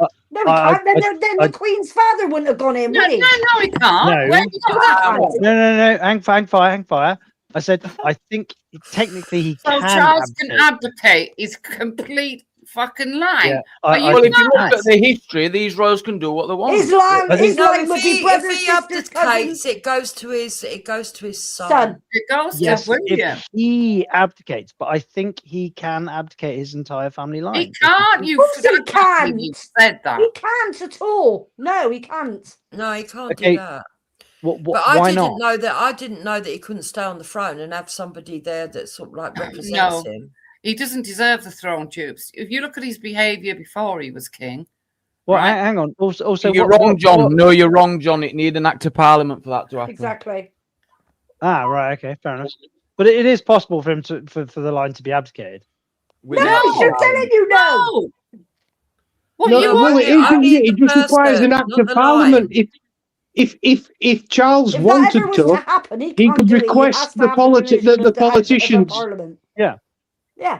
So he could appeal to Parliament and say, "I think my line should be abdicated." Why should the whole line go? Why would that happen? But my point is, like, fine. Charles isn't the final decision maker, but it is in principle possible. It's the crown that matters, right? Not just Charles. But it's not possible now. It's not possible at this moment for Charles to say, "You know what? You can all sod off." No, not unilaterally, but he can. He could get Parliament to essentially enact a piece of legislation that would enable that to happen. Right? How many? No, he could not. Well, yes, he could. The Act of Parliament 2013. The Act of Succession. The Act of Succession 2013 allows it. At a time, order. Go ahead, Reese. The Act of Succession, which is an Act of Parliament. I can't hear. Yes, there's a 2013 piece of legislation allows the Parliament to make legislation to abdicate an entire line. Right, but he couldn't just go to Parliament and he can't do it just of his own whim. It has to go through Parliament. But they're not. We're assuming that Parliament is going to do what he wants, and I doubt that. Anne is already a major royal household representative, so Charles could step back from more duties and allow Anne to take the forefront. No, it would be William. No, instead of abdicating, she means just not abdicating. She means to step up to the role if someone else couldn't. I know what you mean. That's been done already, hasn't it? By you? Who's done that? Do you know why? Do you know why? 5-year-old. We can't afford another coronation at the moment. Yeah. Well, I don't think William's coronation's going to be as flamboyant. We as can't flamboyant as afford his drones. father's was. And I don't think all that. William's as strong as Anne either. If No, it does I not don't follow either. I tradition, don't I'm either. sorry, I'm not going to be happy. I want to see all the pageantry. I'm afraid. No. I want him in Yeah, that but gold. just I want think him in that gold thing with big wheels. Yeah. Yeah, but just think, if Charles goes, you know, we hit two birds with one stone. We get rid of Camilla. Thank fuck for that. You know what I mean? That's the main thing. Not my queen. Yeah. So yeah, but if Anne steps up, Camilla wouldn't be there anyway. I'll never call her Queen Camilla. Nor me. There are some aspects of the tradition that really do speak to me, like emotionally. I'm not talking about any like rational. Oh my God! In what way? But, well, for example, during Queen Elizabeth's funeral. Sorry. Yes. Like it was noted that the Scots Guard were all facing inward as opposed to facing outward. And the reason that the Scots Guard were facing inward is because, and the police were facing outward, is because the police, the civil authority, stood guard over the military authority, which traditionally stands guard over the royal family, so that they could essentially say goodbye to the person that they had been guarding for so many years. And it was to ensure that somebody was always standing a post. What? He's on about when the Queen came down from Scotland, the soldiers were facing one way, the police were facing the other, knowing she has long term over the army. Look, I understand that could make him emotional, but I don't understand why that's made him emotional for the royal family. That's just emotional for the sentiments that the staff have got. Exactly, which Anne did. Anne did her whole duty, what she was to do, to bring her mother home. It's also the case that this woman, this lady, what woman? Queen he's on about. He means the Queen. II, yeah, can you not like refer to her like a woman? Speed up. Sorry. Oh, sorry. I'm bringing a guest on. I'm bringing Bear Britain on. I'll tell you. Well, hey. BBA, welcome. Are you keeping the king or is he gone? I think they should really probably stay until their dying breath, and that like how it should be. Oh, for God's sake! Should be, but they're supposed to keep their hands off kids as well. Well, Charles and his brother, is it? Like, so I don't see why we'd need to get rid of Charles. Well, I mean, let me put it this way. And all this talk of getting rid of the monarchy. But Andrew ain't Epstein either. But we're all fucking. Hang on, if I call on, let Bear finish. He hadn't even finished. And Prince Andrew turned up. John, relax. Bear never finished. Chill. Go on, Bear. No, I just wanted to say all this talk of like completely dissolving the monarchy. Like, what are we even talking about here? Like, have we even got any patriots on the panel? I'll tell you where it comes from, right? So you're talking about, well, let's just have a look how much it costs the country. We're on about all the special rules that they have. Do they actually, what value do they provide? Are they outdated? Do we need them? Do you think a president are we just funding the Mountbattens by millions and millions to go, I don't know, catching peasants? Which I must add are of German descent. So BBA. I think the monarchy is like a massive part of our we're not all identity. patriots. That's a bit rude. You do no, I not didn't say know you if we are or wasn't, not. but like if you can't say that you're patriotic, but then say that you want the dissolvement of the monarchy. I didn't say that. I said That's I wanted literally part of being patriotic. I wanted William. You can't have it both ways. That's not me being disrespectful. I'm just stating a fact. What I'm saying is, you said there's not one patriotic heir. That's what you said. But we weren't discussing dissolving it. We were saying should he go and someone else take over. Do you doubt the patriotism of Americans because they don't have a monarchy? Well, no, they're a different country, aren't they? Yeah, but I don't think you have to be a royalist to be patriotic. I don't link exactly. Yeah, exactly. Yeah. I don't link the two. I think it's a case. It's like blind loyalty. It's like, well, the royals can do whatever they want because it goes back all that history. You just have to suck it up. Oh, no, they should. We just need the monarchy, but Just put the nonce in. That's what's got to Isn't- I mean, you isn't- had princesses isn't and all princesses patriotism from Greece. You had royalty? a Okay, prince John. from Greece. You had the Victoria's husband was from Germany. Mountbatten was from Germany. She's Yep. moved down. It's all come down through the Right, ages. so You know? the Is there a cost of- pure bit of British blood between them? Well, yeah, that's there is. not Yeah, there true. is. Go on, Webs. The Queen's mother was Scottish. I think you're forgetting all this. Yeah, right? and her father's mother's husband was German. Whose? The Queen's. Her father's what? Her The father's Queen- mother's husband. I think she means Queen a granddad. Victoria's husband, great grandfather. Well, yeah. There's a picture. There's So a we're not picture in just the flinging that out the Buckingham window. Palace. That's where the name Mountbatten comes from, Germany. Well, yeah, Mountbatten. Well, also- Well, it ain't Actually, that's Mountbatten, not it's true. it's Mount That's not Hamburg true. or something. Hang on, Di. Reese, is that true? I don't think it is. No, but I the don't think point so. that the point that Right, the stay there. I'm going to go and look it Mountbatten up. Okay. Mountbatten It was is. Battenberg German. until Hang on a then they second. changed it Can you allow me to during finish? the First World War. It is a German name. Sorry, but I they didn't mean to changed talk it. over you while you were talking over me. I'll just finish my Oh sentence, so if my that's all right. god, this is like walking into a room of autistics. Stop it. So, the original name of the royal family prior to World War One was Saxe-Coburg, Coburg, Yes. yes. which is obviously German in heritage. Thank you. Prior to World War One, they changed it because they knew that we were going to war with the Germans, and they didn't want to have a German royal family on the British throne. Made the name So up, they didn't changed the name of the family to Windsor. So you then have the Windsors. Now Mountbatten is Philip's surname. So when Yeah, it's got nothing to do with the royal family.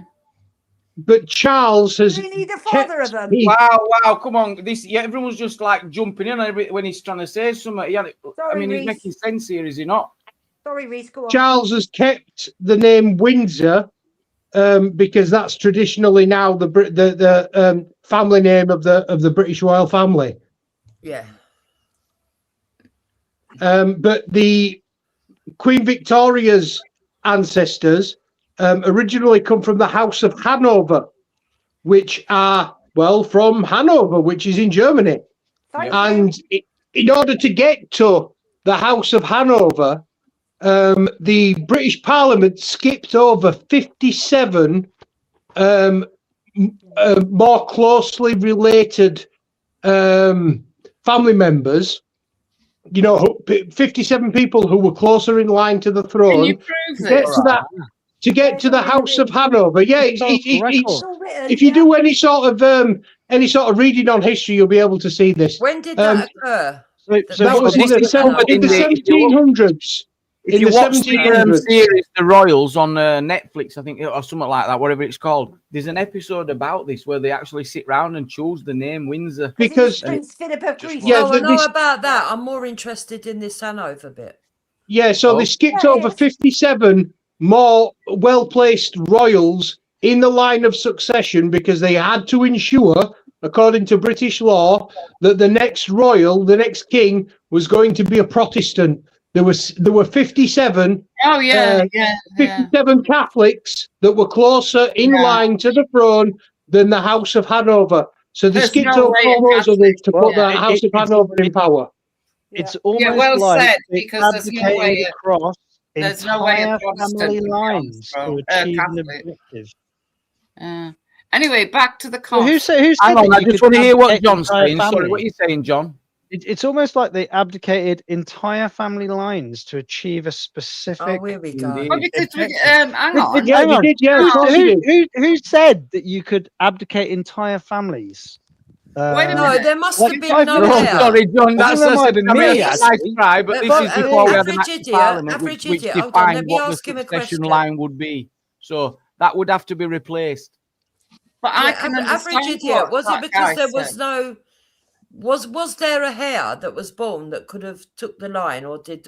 No, did they it can't. die Yeah, out? but it was in that particular instance. No, it would have had to have gone to down a different branch of the same family in order to maintain the lineage. However, all of the members of the branch of that family were Catholic, because okay, got it. So, throughout our history, throughout the history of Europe, actually, a lot of them were part of the House of Habsburg. You know, the Habsburg dynasty, and they were prolifically intermarried within the European royal families. Spain, the Holy Roman Empire, the Austrian Empire. You know, and that's where you get. They were notorious for inbreeding as well, with the three fingers and the three nipples. That's from. So it's a cladistic thing. So like you would go far back up the tree as far as you can go for what purpose? In order to go down a Protestant divergence as opposed to a Catholic 600 years. Yeah, because of the rules. It was because of the rules. Yeah. Yep. Anyway, got the results of the poll, and we asked, should we abolish the royal family? 53% said yes. No, because it only costs £1.29 per person a year in this country for us to have the royal family. Yeah, but Wendy, that's $1.29 they could be spending on weed. Wendy, cost of living. £1.29. I doubt where you're getting that number from. Where am I getting the number from? I'm getting it from Britannia on the internet. I think if we get rid of them, that it's handing the wokeists exactly what they want to destroy our culture. Yeah, we don't need it. No way should we give them the figurehead. No way. We hear non-stop about bolts, this, that, and then when you got some home, like your country's backbone, get rid of it. Get rid of it, because it's like Andrew, fucking ropes on ropes. Really, seriously. Fucking winds me up. And Andrew, the daft cunt that he is, has definitely made it more difficult to defend. Yeah, but do you really think Andrew's going to honestly get charged with anything, or do a bit of bird at strange ways? Is he bollocks? No, he'll have died before then. Or disappeared on a plane crash, or his boat was sank. They're probably going to kill him. It'll be appealed to the point. Like, I mean, he's an old man at this point. They'll appeal I it. can't help feeling that Charles is getting away with stuff. I don't know. Yeah. Oh yeah. Look at Charlie with the saddle. It's got to cost more than $1.29 each. Then rolls cost more than anything. It doesn't. That's all it costs. So the Royals only cost £90.3 million a year. Is that what you're saying? They get a sovereignty grant of $8.86 million per year. Well, yeah, but that doesn't include all the. Right. So how much does the Royal Protection cost? Well, how much does the upkeep of Buckingham Palace? In the grant that they're given. No, that's not a specific grant that they had that they passed when they were going to go bankrupt. So, and they said, "Look, mate, if you want our support, you better start dishing us out some money every year." Right. Also, so net expenditure in 2000. No, but we're just talking about when how it came about. They were going to go bust, and they basically demanded you will pay, and they've said, "Okay, we'll pay as long as we don't mess up our gaff here." Also, what about all the money they're taking rents off the British people? You're imagining things. I'm not. Have a look at Dartford Prison. Yeah, but you've got to look about how much they bring in as well. They bring in a lot of revenue. Yeah, what about all them poor fake stall owners in London selling them fake pottery plates and cups and shit, and coronation cups and crap like that? Who cares? We're not buying them. The Chinese are. Yeah, I'm not buying that. You know, that sort of. I've lost my chain of thought now. You're good, but they're looking here. They're bringing in, they're generating income for the country of over £2 billion. I don't believe they are. I don't think they're an actual cost on the country one bit. I just don't like the special privilege. They should pay the way as well. They're not actually doing anything, are they? They're not doing. I remember the point I was going to make. The point I was going to make was you said that. You know, the money that they generate, the fact of the matter is the money that they generate is created by people visiting the royal estates, so people visiting Buckingham Palace, people visiting London or Windsor and all that sort of stuff, the tourism that it generates. However, if you got rid of the royals, those buildings would still exist. People we're still not getting rid of visit. the royals. We're not getting rid of them. People still visit the Palace of Versailles. We need to get rid of the bloody France. politicians, not the Yeah, royals. yeah. No, but firstly, royals are politicians, and what are you on about? No, they're not. No, they're not yes, politicians. Yes, they are. Like, no, they're not. No. That's why they're No, meant they're to be politicians. neutral in no, politics. They're meant to be neutral, though, Wendy. They're not supposed to be neutral. Unfortunately, Charles is not politically neutral, is he?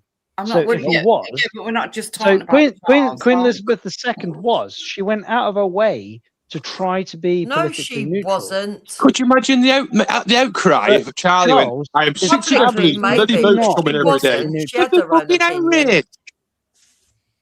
You know, but what would be wrong with him? What would be wrong with a royal giving an opinion? That's what they've got a mouth. they're not The Queen famously said, if they want Brexit, give it to them.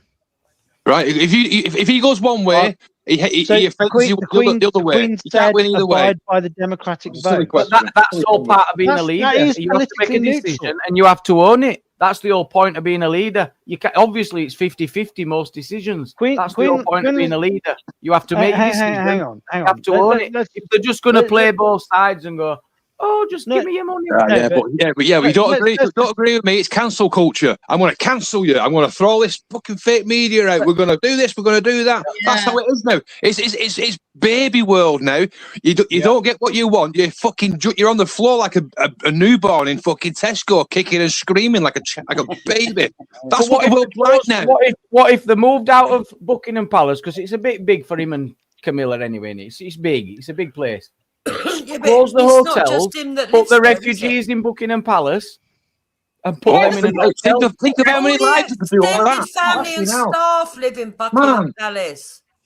You're going to make ordinary commoners homeless. Why would we want to put refugees in Buckingham Palace? What was that about? Yeah, why?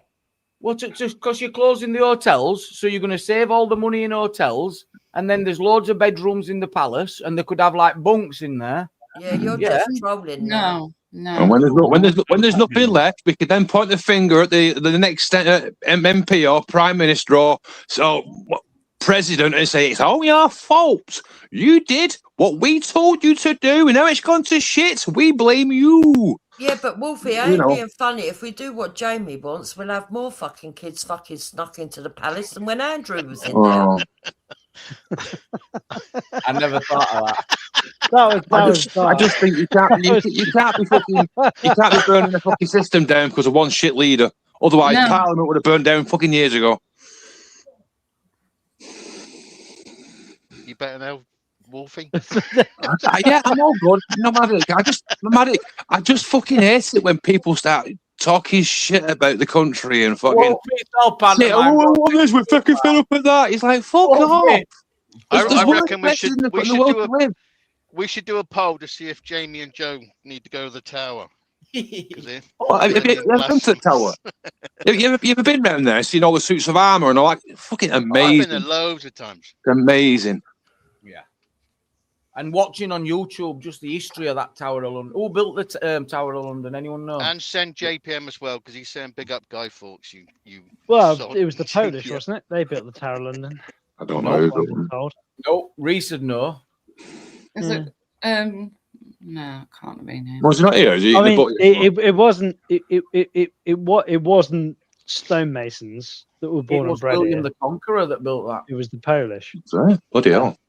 Incidentally, the first building he built after he conquered. Does anybody know the first person in the history of these islands, like England? Me? Oh no, go on. Who wrote a law against slavery? I do know. It was Sir Robert Peel. Jamie's Googling. Hold on. I thought it was in the Bible, and I thought it was pastors. The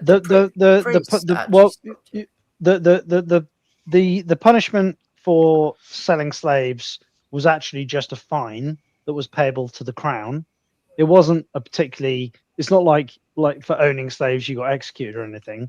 But the first person. Yeah, Wilberforce. That's who it was, weren't it? No, William Wilberforce was he was essentially a lobbyist, and he was the person who was arguably responsible for the formation of the West Africa Squadron. Was it the bloke who had a black niece or something, or a black stepdaughter or something? There's a story to it, isn't it? It was actually William the Bastard. What? I used to know. I used to know also about the known, bold also bastard, known as William the Conqueror. Well, why didn't you just say that? Yeah, because it was to do with the Bible, weren't it? I'm sure it was. Well, may well have been, but 4 years after he successfully invaded, the only person to successfully invade the United Kingdom, he made it illegal to sell one person to another person by virtue Are you of French? No, I'm English and Irish. Yeah, well, that Irish in you're speaking a bit too much tonight. Yeah, well, you know, well. I think we should go back to the 80s where things were good. Yeah, definitely. Sorry, I just had special function. My point is that we're busy bandying around like we're having a back and forth about whether the royal family should exist or not. But the heritage of almost everybody in this chat is ultimately one that is of liberty and virtue. Like we're tied back to an ancestry that essentially outlawed slavery 1,000 years ago. And to me, that seems a bit virtuous. Yeah, but like William the Conqueror only reigned for 20 odd years anyway, and then he was gone. Yeah, so what? And everything to do with him was gone. The only thing we got left. Everything to do with him was gone. Everything that's still here now is falls back to William the Conqueror. Yeah, but I don't know why he's going back to William the Conqueror, because the Atlantic slavery never happened when William the Conqueror was around. His line didn't affect the genetic. You know where the word slave comes from? Yes, Slavic, for God's sake. I don't need to go to Europe to look at the history. Listen, mate. Atlantic slavery. You don't need to go to Europe. The Portuguese. I suggest you look at your feet. Hold on. It happened with Europe. the Portuguese, right? The Atlantic slavery. And the slavery that we are proud of is stopping world slavery, which we didn't stop in the first instance, but we did stop it when it was the Atlantic slavery. We were the last in to have slaves and we were the first out. In 1066, we were being enslaved all around the coast as well by the Moors. And it weren't us that stopped it, it was the Americans. That rings the bell, that Jupes, 1066. Bringing me back to my school days. Hang on, it was the 1066 that stopped William the Moors. The Conqueror. Hang on. I've got some fucking issues here, and they're to do with time travelers. In 1066, the Americans stopped the Moors from enslaving I said in 1066 there was slavery going on from the shorelines. Yeah, of course. Yes. But and then I wouldn't disagree with that. Later on, the slavery from the Moors got stopped by the Americans before we even stopped slavery. Yeah. And then the Atlantic slave trade happened, and then we got involved last, because the Portuguese started it. And then we were the first out, and we decided to stop the triangle. Yes, we decided to stop the ship. So we deployed the West Africa Squadron. It was about 170,000 sailors over 70 years. And there was a lot of Sierra Leone. A lot of people from Sierra Leone that fought in that regiment that actually aided us. Yes. Yeah, and we also did things like we embargoed Brazil, for example, who refused to stop the slave trade.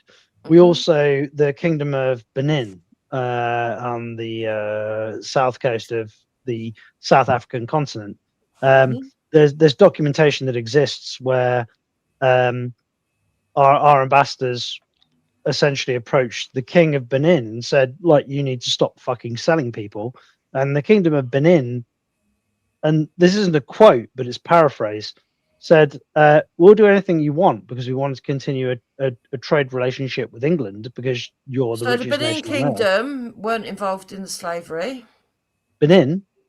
The Kingdom of Benin? No, yeah. The weren't King of involved in Benin slavery. wasn't involved. Are you talking about Benin Republic or are you talking about the Benin Kingdom in Nigeria? I'm sorry, did I just say the Kingdom of Benin or did I say the Benin Republic? No, you didn't say the Benin Republic. No, I said the Kingdom of Benin. So which one? Exactly, do you think and they weren't involved in the slavery. The Kingdom of Benin were involved in slavery. No, they was not. Where's they Benin? have the walls that protected them. Their people were not enslaved, Benin's which is why Nigeria. Which is why there's a difference over in Nigeria. Even now, there are people that are classed as lesser than. Oh. Okay, the major slave trading was done at the Port of Mina, and it was also done further down. And the fact of the matter is that it was the Benin Republic that were involved with the slave trade. But yes, there were Nigerians that did enslave. Yes, and even when we tried to stop it, yeah, there was Madam Tinubu who come forward and said, "I'd rather the slaves die in the water than sell them for less than what they're worth." Oh, yes. Mr. DeWitt in the chat says the only reason he stopped slavery was insurers refused to insure slaves. Oh, we've after heard the all Guam this disaster, crap. and our navy used to as an excuse to rule the waves and search foreign ships to stop them benefiting. We've heard all this crap so many times, haven't we, Jews? It's all been proven to be wrong. Yeah. What's wrong? There was no moral argument to be made. I wouldn't. The reason that the British Army fell out with the Benin Kingdom was over oil. What? Tell us what really happened, Wendy, then, if this is bullshit. Over oil. I'm not so sure it is wrong. Before oil had any economic value at all. What are you on about? The Benin Kingdom was brought down when they robbed all their treasures was over oil. Is that oil in Benin? The end of the slave trade in the Benin Kingdom and oil, they didn't even vaguely overlap. That's what I'm telling you. The Benin Kingdom was still going. There was no slavery. They had the moats. Their people were treated as better than other people. Yeah, no. So I'm not saying that the reason that the Benin Kingdom ended is because of what I'm saying is that the motivations that we had nothing to do with oil. They can't have had anything to do with oil. Most of the slave traders come from up north of Nigeria.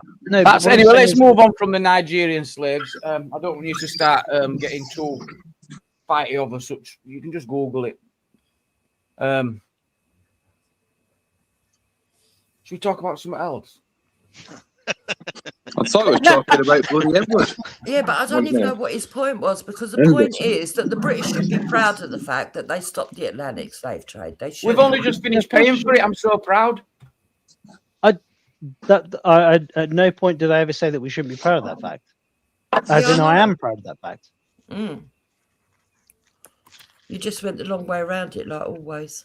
But something that pisses me off though is when people they'll have a go at me and go, well, because you're a British person, they'll go that you should accept responsibility, or somehow accept some kind of indictment for the fact that my ancestors took part in the slave trade. And I'll go, well, yeah, of course that's true. And then I'll point out that, well, actually, we were also a big part of the fact that the slave trade ended. And they go, well, that doesn't count. They go, the bit that does count is the fact that, fuck you, you were part of the slave trade because you're an evil, nasty white man. Yeah. And then I'll go, but as, part of the most powerful military force on the face of the planet at the time, we also ended the slave trade. And they go, oh, yeah, but that doesn't count. And I'm like, just fuck you. At that point, I'm like, just fuck you. You're not an honest interlocutor. You're back. Welcome back, I'm back. Welcome back, love. Right, so I've just looked it up, and we're both partially right, and we're both partially wrong. I've looked it up as well. Right. Yeah, we're both, because the king banned it. So But he did have some slaves at the beginning. He was actively involved in it within the trading of the ivory, the textiles, the and Portuguese, but not with the English. Yeah, no, through the Portuguese. Link for Vega in chat. Come along, Vega. Come on. Come on. If anyone in chat does want to touch on this, I'm wanting to touch on restore at some point if we can. If anyone's got I want to know. Not again. Love to. Well, only if someone can Jamie, kind of articulate how we can see a path to victory, because I've been giving it some thought and I'm a bit torn.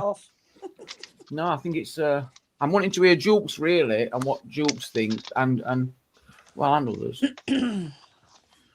You've heard what I think, didn't you? Well, have you heard up since? Have you been watching? I don't know. I've been on Paul Forbes tonight, telling him what I think.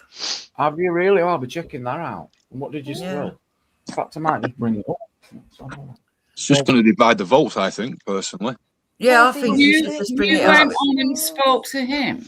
Yeah, I bloody did. Wolfie, Wolfie, this goes out to you as well. Anything said on this panel tonight, please note that it will be put across the channels tomorrow by our correspondent, Mr. Chris Wright. Okay, just you didn't give them all away, did you? I didn't. Just making everybody aware.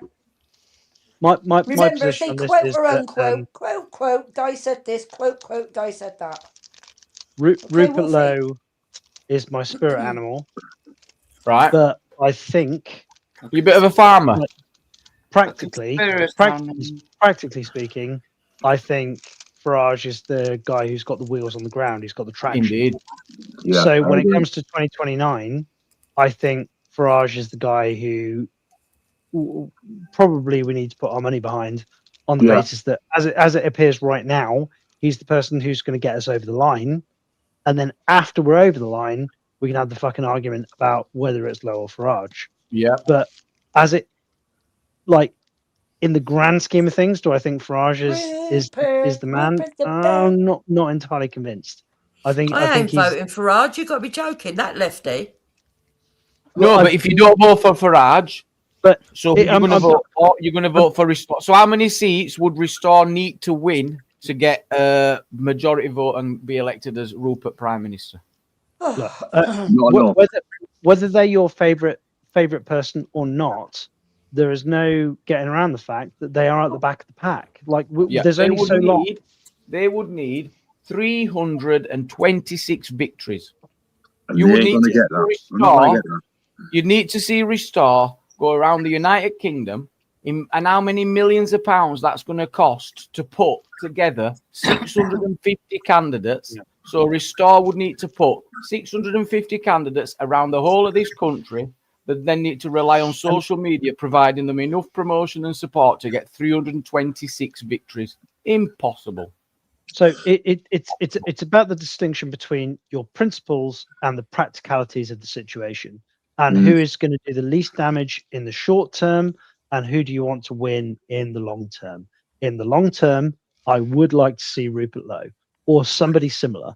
That is the person who I would like to see. I totally agree with you, 100%. In the short term, the vehicle that we need to use to get over that line is reform. We need to displace these motherfuckers. We need to get them out. Farage is 10 years ahead in social media. You can do it in local. He's already got the centre line really at the minute as well. Reform's got a hell of a lot more Jojo than Rupert the Farmer. Absolutely, and they've got the funding and they've got the people behind them. So let me put it this way: if I thought Rupert Lowe, if I was going to vote in my local seat right now, and I thought my vote made a difference, and it was going to be Reform or Reclaim, not Reclaim, fuck. It is Restore, I think it's Restore. Called. Yeah, thank Restore, you. Sorry, Jesus. There's so many R's. Jesus. Then it would literally come down to whose vote? Where would it matter the most? Where is this going to have the most impact? Well, if you ask even Rupert now, John, ask Rupert now, which is his hottest seat, where's he going to guarantee to win? He'll go, he won't be able to answer because he's none. The answer is none. Which is his hot seat? He ain't got a hot seat. What he's got is he's just telling people what they want to hear. It's really sad to see. We are still the better part of 3 years out, and there's a lot of ground that can shift under our feet in the interim. We have seen like ground move quite dramatically in the past, and I've got to be honest, like people are fed up. There is the appetite for it. My gut is telling me that there is the appetite for it. Yeah. But like it or not, reform does have, as much as they've got minimal infrastructure in place, they've got it in. They've got more in place than Low does, no doubt. Low at the people make the argument that you've made this point 3 or 4 times now. Is a personality, but Low is even more of a personality because there's nothing else there. And again, I think by 3 years' time, Rupert Lowe will definitely have enough people standing. He's got people that are leaving reform in droves and joining it. I really hope so. And I think they're going to eat each other. I think they're going to both destroy each other. And this is what's so frustrating, that you're going to have 4 or 5 different right-wing parties fighting. I don't think they will be when it comes to it, though. Did you hear? Sorry, I got you, Wolfie. Go ahead, mate. Sorry, I was going to say if they're going to really make a difference, they all need to gang together and say, look, put our little silly fucking tit for tats aside. If they're going to make a difference, because all you're going to do is, Judy's going to vote for that person. I'll vote for this. And the majority will vote for Labour. And even though Labour get a really shit number, because the rest of these cronies have all divided the votes to peanuts, you get in again. It's a win-win scenario for them. Okay, so Restore have already got 70,000 members. Advance has only got 30,000. I'm not sure how many. So he's got the 70,000, and there's been a mass, and that is really, really good. Of course it is. But do we think that trajectory is going to continue, or is it going to die down? Once like now, everyone's joined, and they're like, "Whoa!" I think because all these massive headlines, "You're gone. If you don't work, money gone." It's just, all these the Sunday Sport headlines. He's been firing them out like no tomorrow. So of course he's got 70,000 members, but it's going to dwindle. It's going to slow down. Absolutely. Okay, well that's your opinion. I don't agree. Well, it's obvious because that's your opinion, but I don't agree, and I don't agree for. What do you think he'll get? So if he's got 70,000, if he's got 70,000 in the last week, do you think he's going to get more than 70,000 in the next same month? There's a wave of people that are waking up to what's gone on in their country, and people want somebody that's going to take a hard line, not somebody that's going to tell you they're going to do stuff and then you find out that they're weak in their position, which is what Farage has done. Yeah, right. I also think if these lines that he's saying and these policies were going to be effective in securing votes, the Conservative Party would have already used them. They already had millions and millions of pounds invested in advisors. They know the political spectrum. If them policies were vote winners in the sense of gaining 320 seats, which is what you need to get a majority, you would have already seen the Conservatives and Labour going down that road. Yeah, but they've got an older generation which is dying out. You've got a younger generation which is voting Green. If he's got 70,000 members, I'm going to suggest that he's going to hit a limit, and then it's going to be just. Okay. Do you know what I don't get? Well, that's your opinion, but what I would say is this, Jamie, right? That Farage has effectively, because he went into panic mode in the last week, once Rupert come out and said he's going to start a party, with the help of Alex Phillips and people that were meant to be championing his cause, he's basically had to admit that he's not going to be any different to the Labour Party, and nobody wants the Labour Party. This is the whole simple reason why Sadiq Khan has been the mayor for how many years now? Yeah, because they put one person out, one person in. Boom, that's our boy there, and the other, and on the right, every Tom, Dick, and Harry going to come out and make a difference, and they all get 20 votes apiece. Mr. Khan gets 40, and he's in. You know, it's not pathetic. Nothing will change. Nothing will change. Well, Nick Tanconi has already said, not that he'd get enough votes to make that much of a dent, but he's already said he'll stand aside. He wouldn't stand in the way of Rupert Lowe, and he's already offered to merge with him if he could in the future. Well, he'd be desperate to. I mean, they couldn't afford to stand against him anyway. They don't have the funding. They wouldn't even be. How could he possibly have enough candidates? UKIP does not have 650 candidates. If they want to look for power, he needs 326 and need to win every single one. Not going to happen. It's nonsense. Then you've got Britain First, who've said that they'll stand got aside. No money. They haven't got 650 neither. They won't so even field independents. Britain First. Okay. You've got Advance, who are willing to merge. And then you've got Restore themselves, that are winning people from Reform. As we speak, councillors have left Reform and joined Rupert Lowe. In the last day or so, there's been about 6.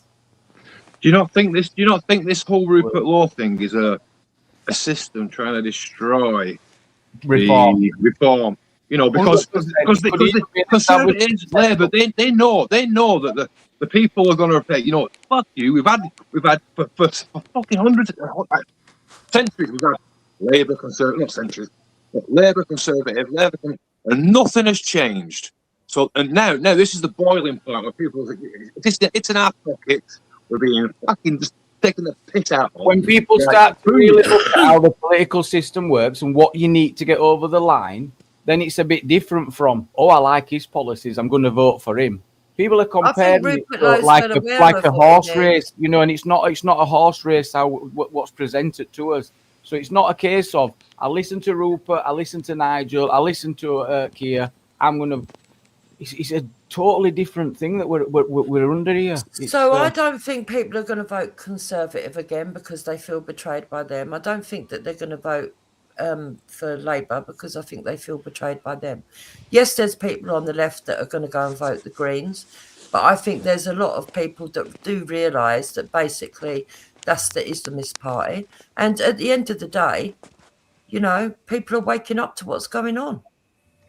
Maybe put in a bubble around here as well, because it'd be very easy for me to go, restore, big up, and make a load of shorts and make a load of money and just keep going down this reform and restore, blah. No, I can't do it. I just can't do it. Rupert Lowe could come out and he could say, every time I'm going to send every single person away. I'm going to do everything. Guys, he can't do nothing. But he can't do nothing because what you've got to do, this is with all of them. Right, it's the Home Office. It's the council within the Home Office that stays in power all the time. They don't get booted out. They stay in there. That council stays in there, doing its business. You know, whether it's Labour, Conservatives, the Upside Down Party, nothing changes. They're just the puppets for Parliament. You know, the Punch and Judy show that we all watch and believe. People that have said that they've abstained from voting, that have been coming out vocally saying that now they'll start voting again and they'd vote for Restore. So it's not. So not only are they nicking people from Reform, they're actually picking up people that. Who was that who just coughed? Vote. Me. That was Wendy. So why has it gone all quiet? What is so if the democratic Why has process it gone completely quiet? right now is broken, like what's Can you the hear me? solution? What do we do? Yes, Guy. Yes. Yeah, we can hear. I can't hear anyone. Only you. Oh. This happened the other night. Yeah, You're okay. I'm okay. Can anyone else hear me? I remember this. I could hear you, Di. Can you hear me? Wouldn't it have been better for Rupert to have... Someone's got music on in the background. Just rejoin that, Di. Just, rejoin. I think Rupert should have resolved the issue. I don't know what that is. I'll remove you and then you can restart it.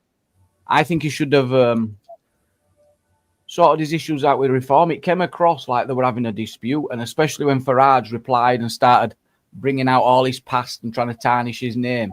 It's just got a bit dirty straight away. Yeah, but I think that showed that Farage has got no integrity. Why would anyone want to it was be weird. with somebody who's got no integrity? You were rattled, wasn't he? You were very rattled. But he does have a lot of following. He's got a massive following. He's got such a Yeah, but how can you vote for somebody that made a fraudulent claim to the police to get someone arrested? Well, I also, so I don't have a particular problem with Zia Yusuf. The issue that I have with Zia Yusuf is that he bought his position. Like, he bought it. He literally bought it. Or did he make a big donation?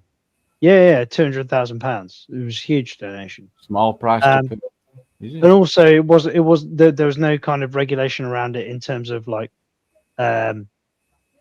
politically, you're regulated in what you're allowed to do when it comes to like donating to a political party. But because it wasn't a political party, there was no regulation. It was a PLC. It was a private company. And then obviously Rupert Lowe started speaking about things that a huge proportion of the British public were like, yeah, that makes sense. Like, this guy seems to be, and it like that. I have a deep degree of suspicion with Farage when Rupert Lowe became salient, like when he started saying shit that the British public were going, this guy seems like a decent chap.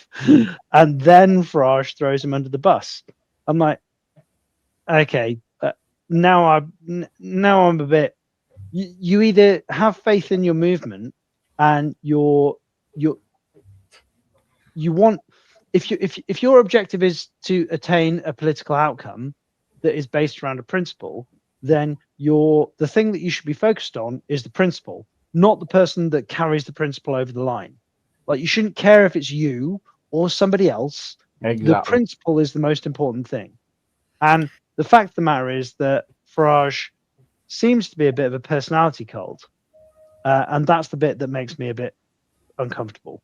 Economically, none of them are offering anything different. High rents, higher food, energy bills, more austerity, cuts to this, cuts to that, servicing the elite.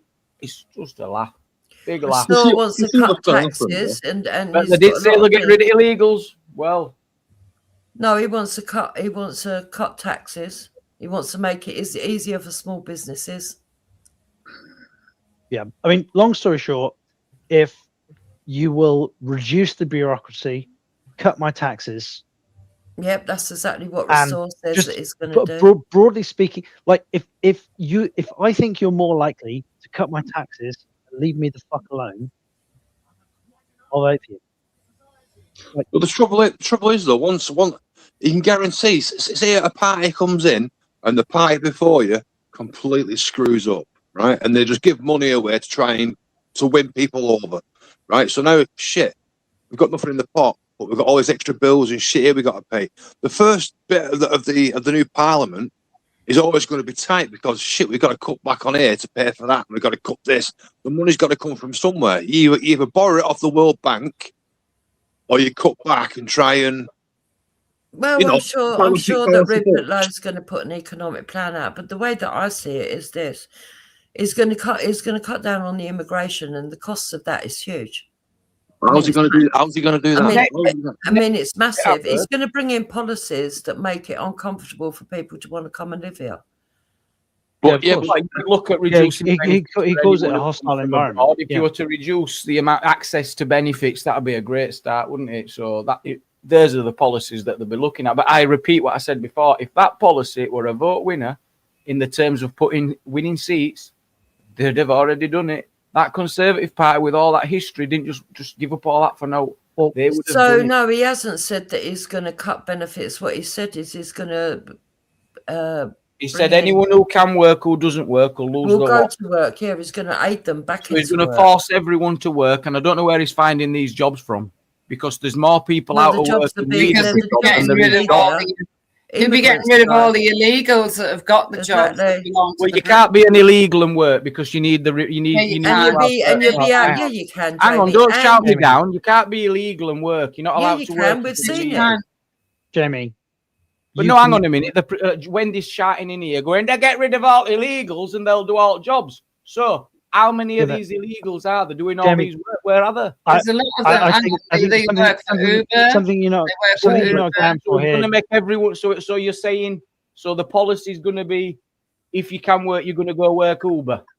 No, if you let me finish. Yeah. They work for Uber and they work for anywhere where they're paid in cash. He's going to get rid of DEI. That'll help people.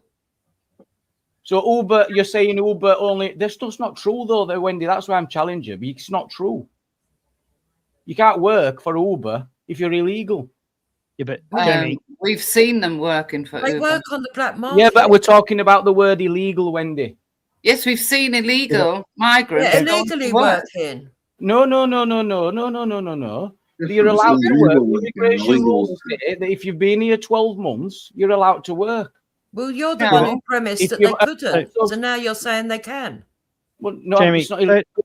Saying illegal workers. First things first. Like, it's absolutely crazy. Absolutely crazy. No, but it's not crazy because no, it's not. So, well, for example, it's from a position that we're going to line up planes and all illegals are going to go on them. Everyone on benefits is going to start doing them jobs, and it's just going to be perfect.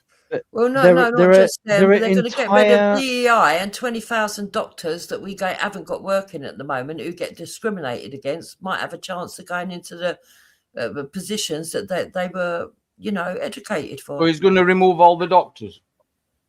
No, remove quite a few, isn't it? There are entire cottage industries that are built around providing identification for people to work in industries like. Well, I mean, I'm not disputing there'll be a few dodgy people working at Uber. I'm just looking at it's just going to be such a. We're going to go in NHS, get rid of all nurses, get rid of all doctors, and everyone on benefits is going to go. No, we're not going to get rid of them all. We're going to get rid of DEI. So when jobs become available, it's fair. It's on merit and not based on your skin color like it is now. It's all promises. It's all promise. But I think it's a Nothing's good going promise. to change. Now it's going to change. Because if it was going to change, it would have changed. But as you've got it now, you've got lawyers and whatnot who are telling people, say this, say that. Yeah, we know that. So, yeah. So it's nothing's going to change. It's just it's a big white hype. The next person, every single time. It will change. The next person's You've going got to to do have it. the willpower, and I believe Rupert Lowe's got the willpower to do it. No, they've got no power. They've got zero power. Remove everyone with leave to remain. Remove everyone who's got a job in NHS. Right. If you put a policy in that there's no more indefinite leave to remain, why does that bother you? With me? Anyone on the panel? Why would it bother anyone on the panel? For what? Say again. Sorry, I wasn't listening.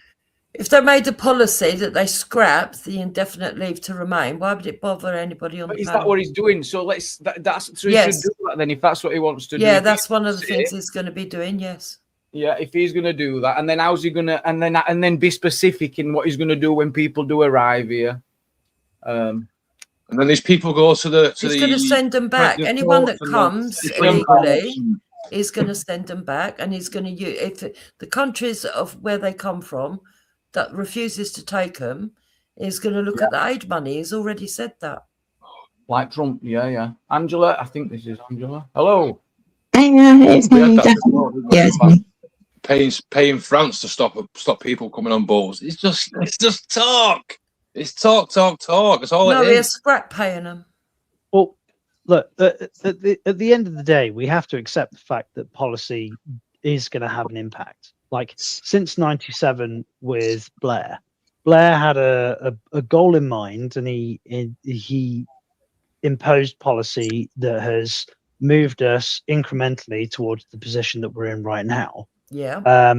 So, like, it is the case that what we do, or what policy, the people that derive policy do, is going to steer us in one direction or another. Yeah. And if you're saying there's no point doing this or that or the other because it's not going to instantly fix the problems that we have, well, then I agree with you. Like anything that we do tomorrow, like if we could snap our fingers and have Rupert Lowe in power tomorrow, and he's going to do everything that he said that he's going to do, well, it's not going to be fixed instantly. He's going to have to. Of course, it's not. It's already said it's going to be hard. Yeah, of course.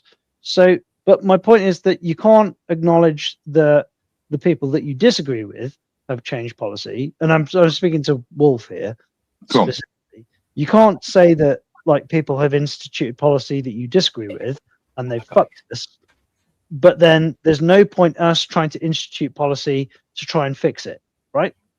Because like policy works in both directions, like it has to. So when you say that we're like, there is a problem that we have seen and there is a fix to it. So what should we do? Like, are you arguing for just... Can you clearly state what the problem is? Well, my position here is the problem. It's huge, vast amounts of migration, which is so unbelievably ridiculous. And also there is the expectation to turn our society into a service-based society, and to essentially intellectualize everybody, send everybody to university. There's a few issues there, isn't there? So you've got the migration, and you think that too many people are going to university. Yeah. I think there's the notion that every problem can be solved with an intellectual exercise. Well, actually, I think it's a combination of things. There are some problems that can be solved by intellectualizing them, but there are some problems that can just be solved with a fucking hammer. Okay. Why do? Because in it says if people think immigrants are just going to pack up and leave because Rupert Lowe said so, are seriously deluded. They're here to stay no matter what anybody says. So I don't think that's going to happen. I think there'll be policies that will be brought in that will cause a hostile environment, and some people will leave because they won't see it as being conducive to the culture that they want to live, which is opposed to the culture of British people. That's the first thing. Secondly, he will take away the indefinite leave to remain. Yeah. Okay. And anybody that has got the indefinite leave to remain will not be allowed to or be permitted to go on to get a British citizenship unless they are wanted to by the country. So certain jobs or nurses, or they're people that are connected. Thirdly, he's also said that people that have got families or people that where these people are within the communities, he hasn't got a problem with them. It's the people that are anti-Western, anti-white, and so not the people working in NHS. Then.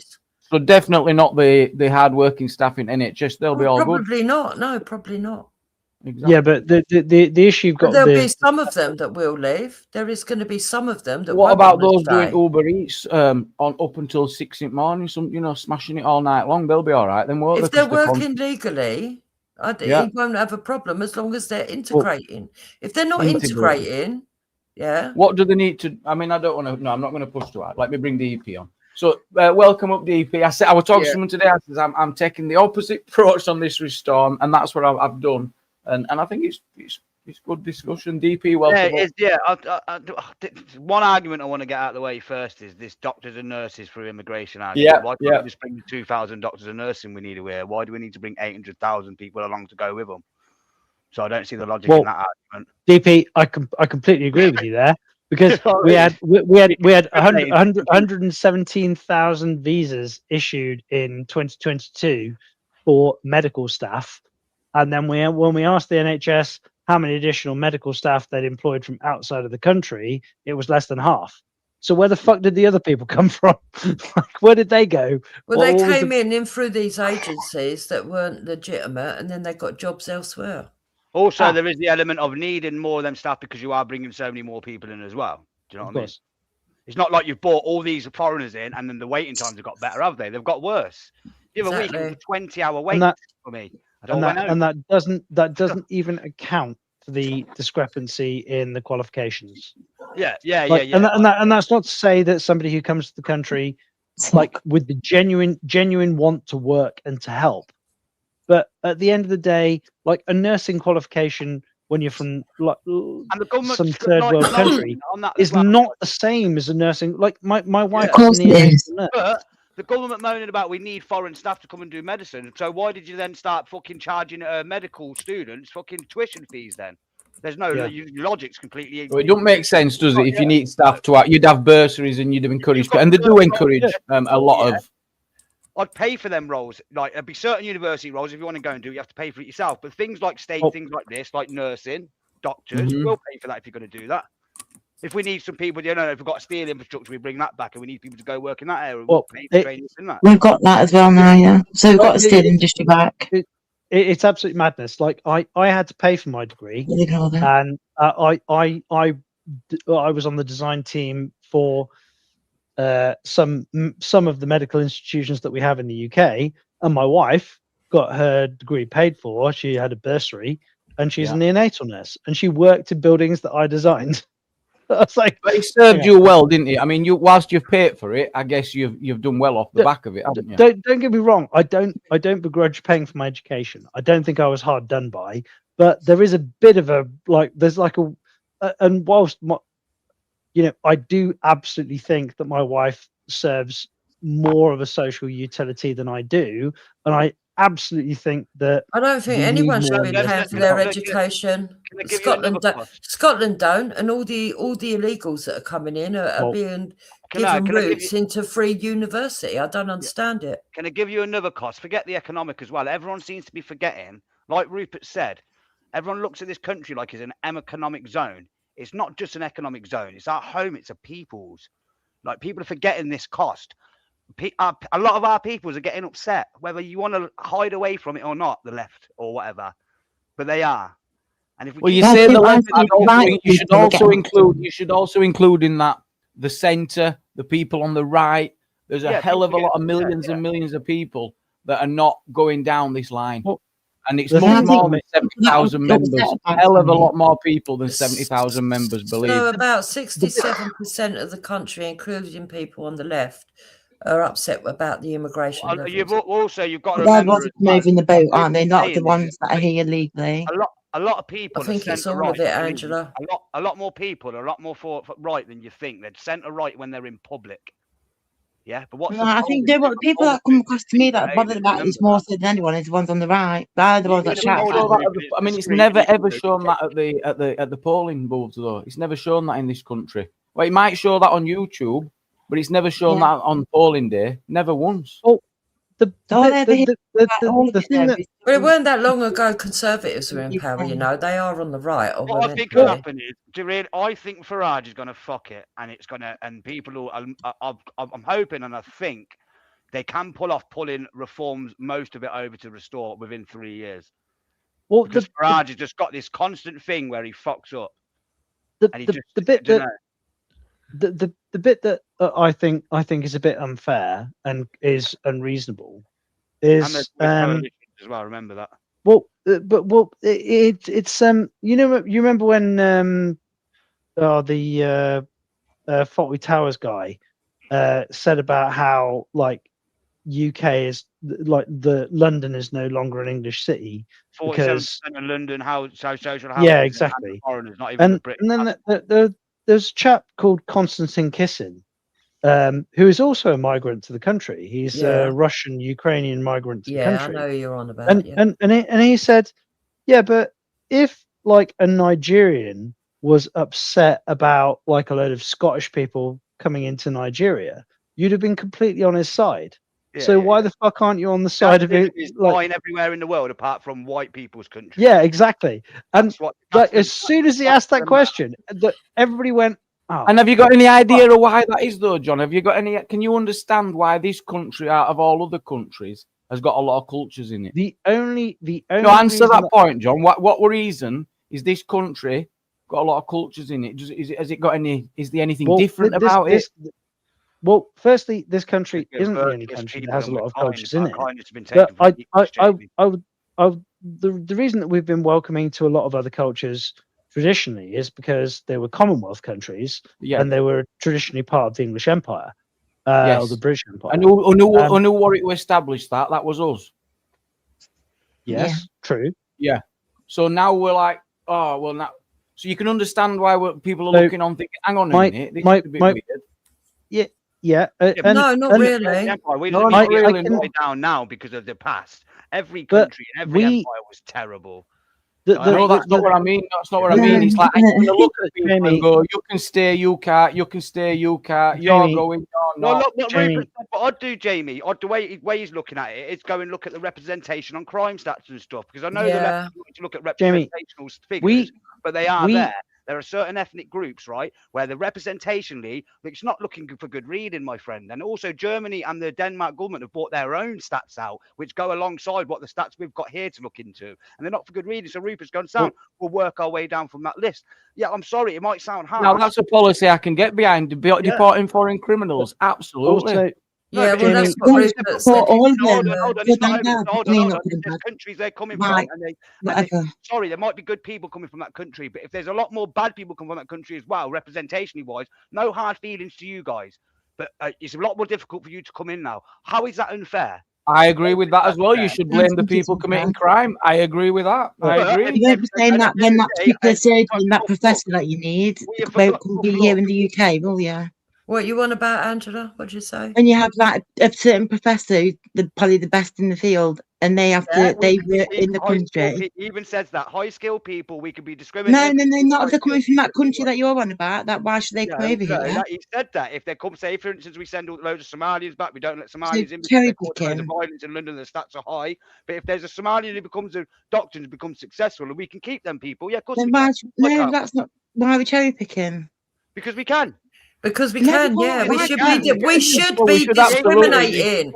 Everybody else discriminates between good and bad. Yeah, it's called normally you bring in someone goes to me about footballers and I goes, well, that's can we not do that with people in the country already then? Can we not fuck off the wankers that are already here? What? So because we bring in a few high skilled people, absolutely, Angela. Like the world, I would love to. Honest to God, there's so many wankers in the country already that need to be fucked. You guys are talking at cross purposes. I don't think you actually. Yeah, I definitely agree with you. Grooming gangs should go. Absolutely. The ones that are already here need to fuck off. Again, we're back in a minute, guys. Would you send all of them back? Sorry. Sorry. Fucking hell. I'll just come up because when you're talking about Rupert though, and what his thing was to do with the leave to remain thing. It sounded quite similar to what Labour's come out with, hasn't it? But I don't think it's but you've got the other side of it. I think is the Labour and Tories. They've lost trust now. They're done. They're not done like you think they are. There's many constituencies down south which will be voting blue, and there's many constituencies up north that'll be voting red. That's just how it is. Well, thank you so much for the gift at 5, man. I appreciate it. I do. We'll just have to see. I mean, at this moment, it's only opinions anyway, and a lot of things can change in 3 years. Oh, they've said he's doing the all elections, isn't he? Coming up this year, is that he was not stopping? I'll start again. Gosh, he was stopping some of them, wasn't he? Keir and Keir Starmer local elections. He got taken to court by Farage, and he can't. Yeah. Oh, is that what happened? I didn't know. I just saw it being out. They've all got to go ahead. Blaming the actual councils, isn't he? He's trying to blame it on councils. Well, I don't know why because like Reformer fucked Derbyshire County Council up. So well, I'm not surprised. Reformer shit. Aren't they just fucking hell, man? Especially and then Farage saying that Reformer part of the establishment just as much as Labour and Conservatives. Yeah. And defo. It's scary. Yeah, but everyone gave Farage a hard time for taking Tories. Now I get some of them got part of it, the system and that, but I do believe that not every MP you can just slag off. There will be ones in there that probably wanted to be more conservative, for instance, in the Tories, and able to be more stranglehold by the policies of the party and becoming a uni party. It's both sides of it. That's we don't fully know. I'm confident though, if Rupert brings anyone in dupes, that he'll know what he's doing with it. Do you know what I mean? Yeah, I think he'll know what he's doing. And I think he'll better play. He probably knows his way around a farm more than he does running a country. And have you watched him in Parliament? Candidates first. He needs 650 candidates, and he needs. We know that you said that. He's a lot more serious guy in Parliament than the rest of the bastards, Jamie. When I'm talking about the machine behind him. He's got a farm behind him. The have you watched him when he goes into Parliament arguing with the committees? He's got nothing behind him. He's got nothing there. Farmer. Here he has. He's got. Who are we talking about now? Rupert. Rupert, yeah. I'll tell you something though. His young lads, Dupes. Did you watch Carl have the three of them on Lotus yesterday with him? Have you watched it yet? The three of them. Them three young lads just at the start, absolutely fantastic. All the three of them, aren't they? Brilliant. I think that he's got a lot of very intelligent people. He's already got things in place. They've already written the policy for what he's going to do with immigration. He's got the book available, Jamie. You can go and get it, and extensive what their plan is to do with it. It's already I wouldn't do that because you're not looking at the political system. 650 seats, 326 victories to get in power. He can say anything he wants. I think it's possible. But there's no way with ECHR though. That's just the maddest thing I think I've ever known. It's impossible. You're saying it's possible, but what you're actually saying there is I think it's possible that he'll just knock them all off the perches, every single one of them. Hundreds of years of conservative history, all that gone. They're already dying. That's at the same time as all them people going, I've had enough of Conservative, I've had enough of Labour, I'm going with Farage, I'm going with Reform. Well, that's why Robert Jenrick jumped. All that as well. Yeah, and then if Farage gets in a fox up, then the fucking you think it's bad for Starmer now. So Robert Jenrick jumped because he knows that the Conservatives are dead. Okay, but you've now got a load of people jumping from Reform because they know Farage has fucked himself over. Yeah, but then you've got to think the people that have jumped from Conservative over to Reform are the ones that caused the problem for the last 14 years anyway. And one thing you're sitting there saying is nothing. It all started with Labour, Angela. Let's not try and fucking whitewash it. Blair, he started all this shit. See, I remember all this talk when it was UKIP. UKIP's gonna smash it, and they got nothing. They got nothing. I don't remember all this talk. We did kind of get a referendum to get out of Europe. It's just that they fucking didn't do fuck all with it. No, of course they have. You've got the borders shut for fuck's sake. And that's what the result of it now. I was just thinking the same thing as what Wolf just said, which is like everything you guys are saying. I was thinking like this was a UKIP. Like it's all the same. It's just recycled bullshit. It's not all UKIP. And you're like, that's the same recycled bullshit. What planet are you living on? Yeah, it's not all UKIP. No, what they're saying isn't the same thing. What I'm saying is the attitudes are the same. Like the way that the public will respond, I think, is the same. Bro, there's plenty of smear campaigns out there, and it's whether their voices get loud enough to be heard. Because at the end of the day, they're not talking about chucking every single person of colour out the country, and that is just panic stations from people. Oh, they're trying to attacks again, Jupiter. You're racist. Like I've said, Rupert, mate. Don't I hope I'm wrong. I am. Like I like Lowe. I agree with him on 95% of what he says, but I don't think I'm not convinced that he's going to get the political clout that he needs. Well, it's 3 years for him to get actually make it work.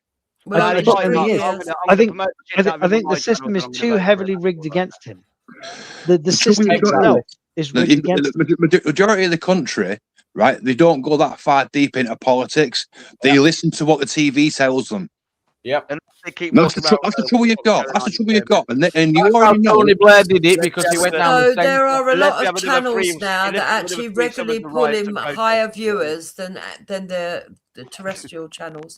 Also that no one's ever won when people win elections, they don't win it by going far left, far right. It's near impossible because 50% of the country's on one side, 50% of the country's on the other side, or somewhere in the middle.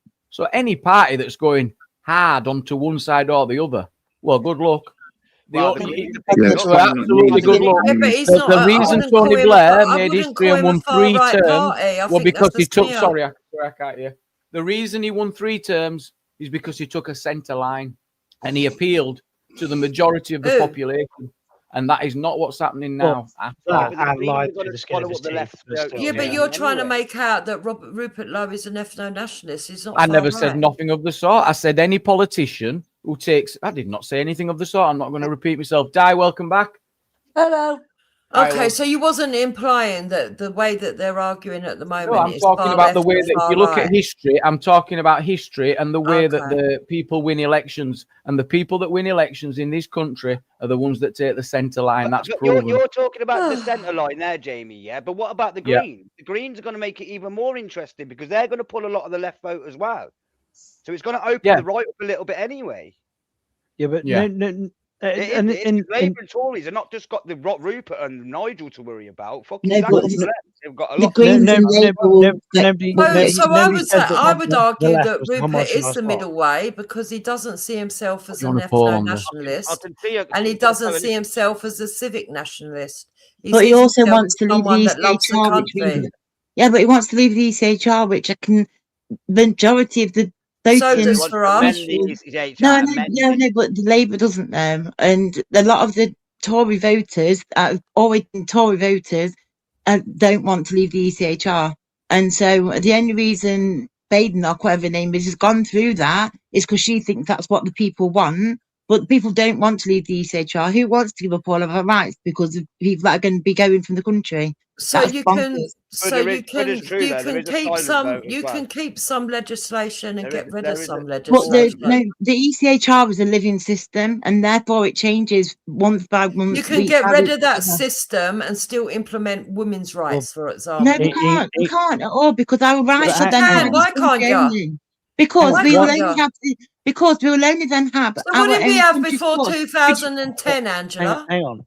No, you're talking. You're talking about the Equality and Disability. You're not talking about the Disability Act, Which is part of the ECHR and all that stuff. Yeah, and so with the ECHR is where we take it to an outside body, which goes from our courts. Otherwise, we end up just with our courts. We don't want outside courts. Why would we want outside courts? Yeah, for our rights. Why do we want them? Because they're for the people, not for the politics. Then it's not for the politicians. That's what she's saying. No, why do we have to go? Why do we have to go to another country for them to verify our own It's rights? not going to another country, is it? We're part of Europe. I'm not about that. Why do we want to go to another country? Like, hang on. You're saying why do we want to go to another country like France is deciding our business? That's not what it is. It's a European Convention of Human Rights. Yes, I understand that. Try so and if we leave prevent that, the atrocities of we world leave wars. that, why can't we have our own rights for us? Right, hang on, Di, because you're obviously not getting what it is. So we have a zone, but this is a collective agreement to prevent wars happening, and it's been very successful. There's not been a world war. You're moving the goalposts. I'm not moving any goalposts. I'm explaining what it is. It's a European Convention of Human Rights, where all European countries agree to prevent further atrocities like we had at war. Now people are saying, "Oh no, we're going to just rip that up. We don't need that shit. We don't need that shit." No, because that's human rights without it being European. No, he's saying we can't. Jamie, let's keep our sovereignty intact. We can have human rights and remain part of NATO. No, hang on. Nobody's touching our sovereignty. This is a collective agreement to prevent wars. We don't want another world war, do we? We don't want another invasion. Oh, that's so. That's an extreme statement. Fighting against each other. Hang on, peeps. Jamie, draw me a straight line from your vote to the people that sit in power over you at the European Commission. No, it's not about sitting in Europe. You're not getting it, I don't think. So if all European leaders come together, draw me a straight line. No, sorry. I heard you say that one about the straight line. But if you've had a world war, and you resolve that world war, and people get hanged, and you deal with people, then never mind your straight line. What about when them people come together? How do they prevent that from happening again? Jamie, you can do that with NATO. NATO does coming up with an agreement and a collection of rules that everyone agrees with. They didn't just dictate what we're going to be doing. Oh, this really annoys me because we don't have any human rights at the moment. British people. You're talking about one small rights have just not been infringed upon. You do have human rights. You do have human rights. You do have human rights. Where's our right to family life? Where's our right? What do you mean, where's right to family life? You do absolutely. Jukes, hang on, how many kids have you got, Jukes? The fact of the matter is that my Hang on a minute. How many kids have you got, Jupes? You're saying where's your right to a family life? I think you've got about 13 but my kids, family life and security is being encroached upon because of outsiders. But it was already encroached upon by the criminals that are already here. Why haven't you kicked off before? Why have you got our own criminals? Every nation has their own criminals to deal with, Andrew. You don't need to import war. What a silly argument that well, is. Where were you shouting outside another places before this, DP? What do you but mean? This has been going on since 2019, DP. Why weren't you shouting about it back then? Deal with them. No, why weren't you shouting about this 5-6 years ago? Why weren't you shouting about this 5-6 years ago, DP, before the last election? For the last 10 years, I've been walking around the city going, what's going on? It's changing really rapidly. Why does it but the votes are coming over and everything, DP, since back then. I've been moaning for a long time. This may seem like a daft question, but what is a human right? Like, can somebody conceptualize a human right? Why are you being so pedantic and argumentative and just so facetious all the Yeah, time? he knows exactly the reason why. You do know why the European Convention of Human Rights was set up, though, don't you? To protect us, yes, but that was for different times back then. I don't think they took into mind that we're going to be bringing in, doing what we've been done over the last 20 years since Blair coming in. What about men's rights to have time off when they have a child? Yeah, we don't need Europe to fucking tell us that. We can make our own human rights. No, we don't. It doesn't have to be European. We can make it British. It's not Europe. It's not going to do whether you're European or not. We don't have to have ECHR. We can have BHR. No, okay. Order. We'll bring a new guest on. We've got a great guest. We've got Big G. We've always for a man, if a man can be raped or not, yeah, that had to go to the European Court of Human Rights, yeah, because of the country that turned around and said that no, a man can't be raped. Angela, yeah, but we can also say no. We changed it. We've had enough. Fuck you. We can. If that's what you want, and that's what you want to do, then you end up with. Hold on a minute. Imagine your worst nightmare, DP. Yeah. Imagine Starmer stays in. Imagine he leaves the ECHR. Yeah. And then just imagine for 1 second he gets rid of the fucking House of Lords. Then whatever law he brings in, don't matter. You can't argue it because it's the courts above him, then the court above them, and the court above them that has all the rulings. Well, no red card, we're no red bringing to other go. Imagine that. To make a fail safe. We'll look at the loopholes, Angela. We're not just going to get rid of something and leave ourselves swinging, are we? Angela, because of the Human Rights Act and the way it is at the minute, we can't even send rapists and fucking child thingies. Hang on a minute, man. Fucking hell. You want to leave something that kids say hang on. I'm now genuinely curious, Angela. Do you think that the European Court of Human Rights is the only thing that's stopping Britain from falling into authoritarian no, that's what I've got to be honest with you. Like, I mean, what she said. We do have sorry, John. That's not what she said. No, I'm sorry. That's not what she said. She didn't say nothing of the sort. She said if you start eroding these rights that people have fought for over many, many decades, right, you're going to end up in a bit of a shit show. That's what she was saying.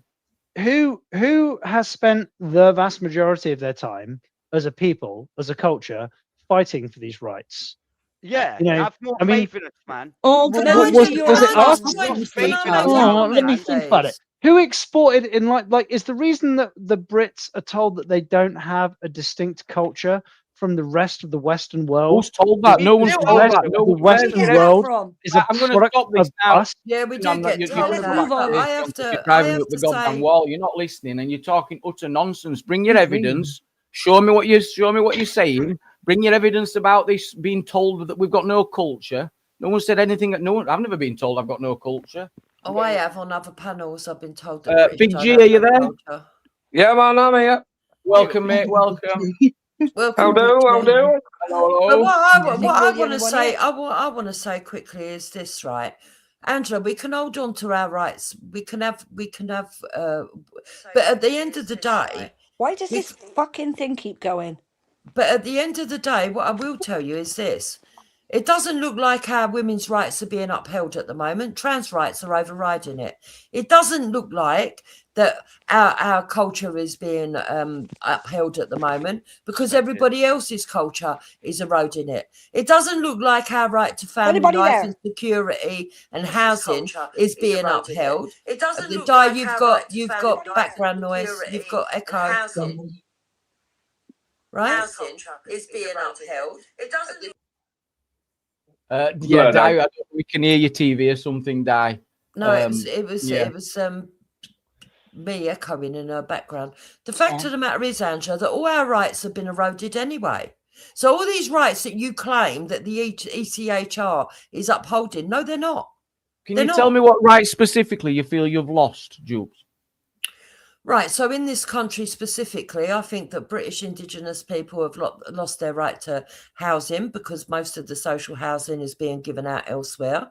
I think they've lost the right to be able to go for jobs in an equal marketplace because of DEI policies, which promotes people from ethnic minorities over people that are not an ethnic minority.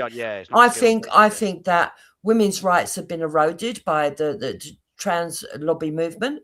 I think that men's rights have been eroded as British citizens. Which specific rights? Which men's rights? Which men's rights? Which men's rights have gone that we had before that men don't have now? Right. So, for example, if you had two council tenants living in a council property and the family you split up years ago, the council had a welfare to actually house the men so that they had the right to see their children, right?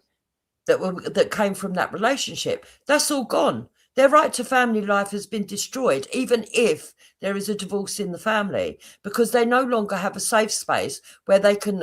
And if they're unemployed, it takes them ages to get housing because they're put at the bottom of the list. And this is why actually there's a higher suicide rate amongst men in this country now because of what's the adverse effects of all of these rights that have been taken away from them. Well, with the housing Jews, actually, because they're foreign, because it's easy for them to prove that they've got no family connection and then become a higher vulnerability, they get put to the top of the list. So yes, that has a direct effect on a lot of men.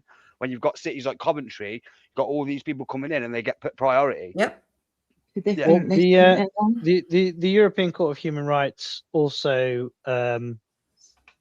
ruled against. It was a history professor, and she stated, and I quote, that by today's standards, Mohammed would have been considered a paedophile.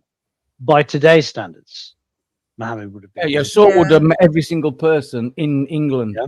You know when you know what I mean? You say you're doing it again, John. No, hang on. Sorry, order.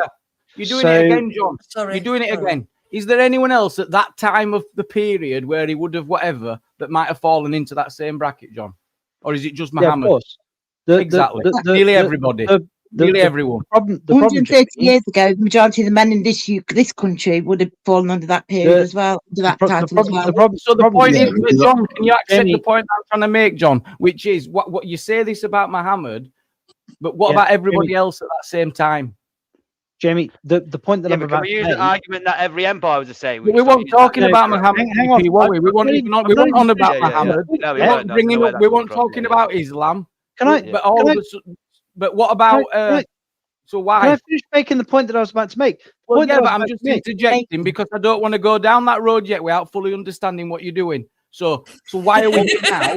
What about everybody else? I'm going to make a comment. To do with the ECHR, Jamie. That's the reason that I've raised it. Yeah, the ECHR. But what's the ECHR got to do with Mohammed and his things for young girls? Oh, Christ! If you let me make the point, then I can make the point. Don't go around houses. Okay, you just answer me what Mohammed got to do with ECHR. The point is that the ECHR has made a value judgment based on the fact that Mohammed is the target. So, for example, in this case, it was a historian making an actual factual observation about historical facts to do with Mohammed, and the ECHR said that she was guilty of a hate crime. But at no point did they say that anything that she said was historically wrong. Crimes, mate. I'm sorry, but the ECHR's got absolutely nothing to do with hate crimes. That's the Equalities Act. Nomadic Brit says, "Great live, Jamie. So much for a massive." Well, this Hungarian historian is in prison right now because the ECHR failed to acknowledge that. So I don't know what to do. Like she's made. Well, there's nothing that she did wrong.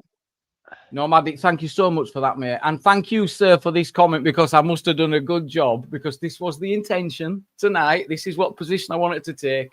And I wouldn't say I was that, but I sound like a Muhammad. Jamie's come a bit to the right on thank you so much. areas, I can tell. Could we all agree that the ECHR is outdated? It's written over 75 years ago. It's not fit for modern times. No. The ECHR is a living system, and therefore, every time a case gets taken there, Angela, we can still do that stuff, man, with the English. Common law. That isn't the question, is it? No, we can't, because we don't get because if say somewhere like Belgium or something takes a case to the ECHR, that then applies to every country that's part of it. We voted Brexit though, Angela. No, all right, but it might have been marginal. It might have been marginal. It might have been marginal, but that means completely coming out of Europe, not being tied into Europe. It's not the ECHR. Well, that is Europe. It's clues in the name, right? It starts with E, right? Europe. No, but it's not the European Court of Human Rights. We've never agreed to leave that ever. English. That was the whole point of sovereignty. We didn't vote to join it either. That was changing the ECHR isn't about hating anybody or anyone else. So the sovereignty, complete sovereignty, means any foreign judicial system should not have any impact upon the British state. Yeah, that's to do with goods to be sold. That was your no. It's not. The true sovereignty means that we do our own endeavours. When it comes to human rights, they're our rights as human beings, not the government's rights. They're our rights. We created the ECHR. Yeah, but for us people, us now, to take the government, our government, to court. That's what I don't get. My people are so happy to get rid of. So what would you do then, Angela, to stop the illegal migrant situation because of the rules in the ECHR? What would you do then? What's your solution then? Because it needs to stop. Because there's only two things you can do. You either reform the ECHR or you adopt a British human rights, which 99% of the ECHR would be adopted, and you just close all the loopholes. Because one of the major loopholes is the Asylums Refugees Act. That is closely entied with the ECHR, and this is what the loophole that the immigrants are using at the moment. They're not refugees; they're economic migrants. I won't say all of them are. Some of them are refugees, but if someone decides to throw their passports or identification into the English Channel, and we cannot recognise who they are, then they are not refugees. There is some fucking cunt somewhere else on this continent that gets to stipulate to you how you live your life and what rules you live under, but doesn't have to live under those fucking rules. I agree with you because I'm that's the EU. Man, we're British. That is the EU. There is some fucking European Union. No, tell you you're going to do what I say. But you think of the last time? Yes, I understand what you're saying. But can you think of the last time the European Union were over here smashing us over head, telling us what we were going to do? Oh, there's loads of occasions where they've got involved, Jamie, where they've overturned our But John were making that point there that and strongly, but he can't think of one example. Right now is the only time it has ever been permitted. The whole point of the ECHR was to prevent the atrocities of World War. Oh yeah, a lot of it's fantastic, Jamie. Yeah, don't get us wrong. And it's worked absolutely perfect. When did the agreements? One of them, just saying. When did the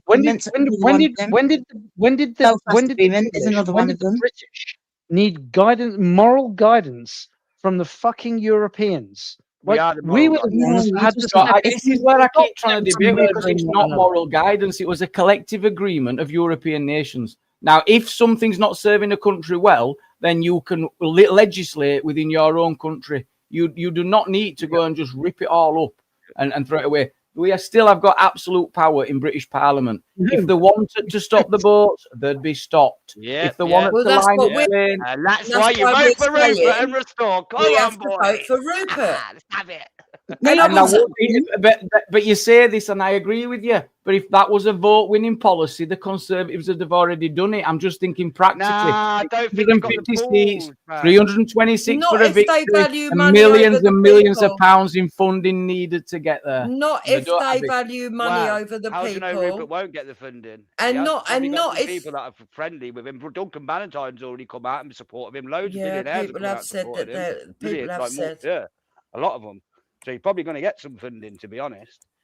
And he's got fucking Elon fucking knows he's the best thing. He'll probably chuck him a bit of money. I know it's probably going to be complicated. Do you honestly trust Elon Musk? Look, I don't want to rely. support Look, and he'll Elon raise Musk money. is American. I'm not relying on him for anything. But what I will, Rupert already did the grooming gang He could inquiry. fund it. Hang on, isn't Massive Elon Musk for South it. Africa? If Elon funds it, that's half the battle because he needs good candidates and lots of them, and he's only got a short amount of time, 3 years. And Jamie, so he you've got to understand the desperately need military. that. He desperately needs that funding. Jamie, think about the state of the country as well. I do like pointing out there is a big dormant vote of people that don't Yeah. vote. Is there ever a chance in history where the people that normally won't vote might get Yes, that? there is. Yes, there is. Yeah. Yep. Yeah, there is. I think it's about 65-70% DP that's Yeah. not voted in the So last I election. would- You get another I would- 15% who's had enough, Jamie, to come out and vote on top. It's true. I think it can be done. yeah, I think it can be done. It's You've got got to 3 understand, imagine the years. 3 more summers of what we've had the last 2 summers. Yeah. Add it on top. Well, I think these elections that are coming up will be a good example to see how people are feeling. I think. won't Jamie, 10% day one. It's mad. I just want to say this Get though, Ty Jake. back on.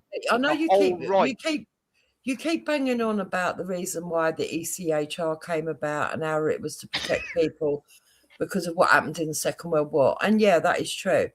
But I think that the policies haven't stopped white people being genocided in a way because they encourage people not to have children.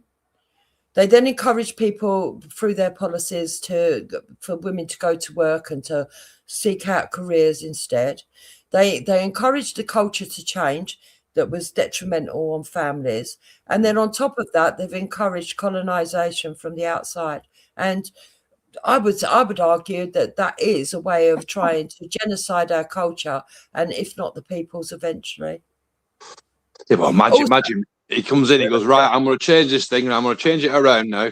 All you women are going to stay at home and have plenty of babies. You're going to cook the teas. You're going to fucking... he's going to go out, but he's going to give you some housekeeping money. You're going to make a cry when he comes home. You know, Times change, don't they? Times change. The biggest problem I've got with the ECHR is that we're allowing people that we did not vote in to make rulings over our judiciary system. Agreed. True. No, but we're not. I know that's what people say, and I know that's what you think, but this is not how it is now. For me, it's Article 8, which is the right to family life. So when someone comes here and they get the right to remain, they then are going, Article 8, I need my family here. So there's an issue where it's being exploited, I would say. So look at it specifically. So we would close that loophole. Either reform the ECHR, close that loophole, or create a British Human Rights Act. Yes, Starmer's done. Just saying. Well, can we have a British version of it? A British version where we amend certain things, loopholes. It won't change. That's the problem. It'll be a stagnated system that won't be any different to our normal laws.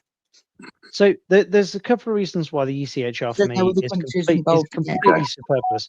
Firstly, they've taken our system and they've added an unnecessary layer of additional bureaucracy between the people that are the ones that are administrating the system and the people that vote for the system. Like, if the system is our system in the first place, keep it local to me, for fuck's sake. Why make it? It wasn't. It was for all of the European countries. And then also, why add the additional obfuscation of making it almost impossible to know who is actually making the fucking decisions? Like, this isn't a democratic process at all. You've taken what is essentially a good idea and then fucked it twice in 2 different directions, and then expect us to go, oh yeah, thanks very much. Like, no, I want to vote for the people that make my decisions for me, You're and I talking want about to European know other Parliament, I'm people who make assuming. my fucking decisions. Are you speaking about European Parliament? Are you talking about the European Court? Because the European Court is got our judges in it as well.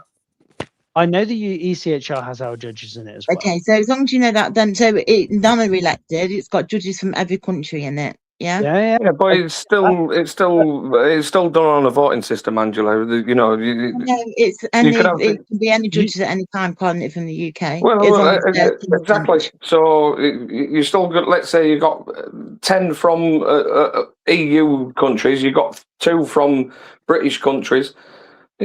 Sorry, the British country. You're going to be overruled every time, aren't you? No, it's for people though. You remember that, like, it's not the government cannot take a person to the European Court of Human Rights. It's only us that can take a government to the European Court of Human Rights. Us people in this country that live here that want to be part of the British culture, and the migrant too, only us, we can take the police there. Say, for example, if the police fuck us over, and the courts don't listen, we take them to the European Court of Human Rights. If the NHS fuck us over, we take them to the European Court of Human Rights. Yeah, none of them can take us there. The only place they can take us is the fucking jail. Yeah, but what people are now saying is, but because immigrants are using some of this European, we want to get rid of it all. So what we're saying is, why would you want to take away things which are there that protect you? Angela, hang on. God, we can't even deport a guy because his kid likes British chicken nuggets. No, but you don't see how stupid that sounds when you say, do you not get that? That isn't the case at all, is it? Well, yeah, people want to run that on the floor. Everything you just said is the case. Angela, everything you've just said is immigration lawyers true. are using loopholes from here to get their own lawyers are a problem as well. Lawyers are clever. They found loopholes in the system and they're exploiting it. They've been doing it for years. Well, obviously, every system has a loophole, but everything Angela has just said is completely true.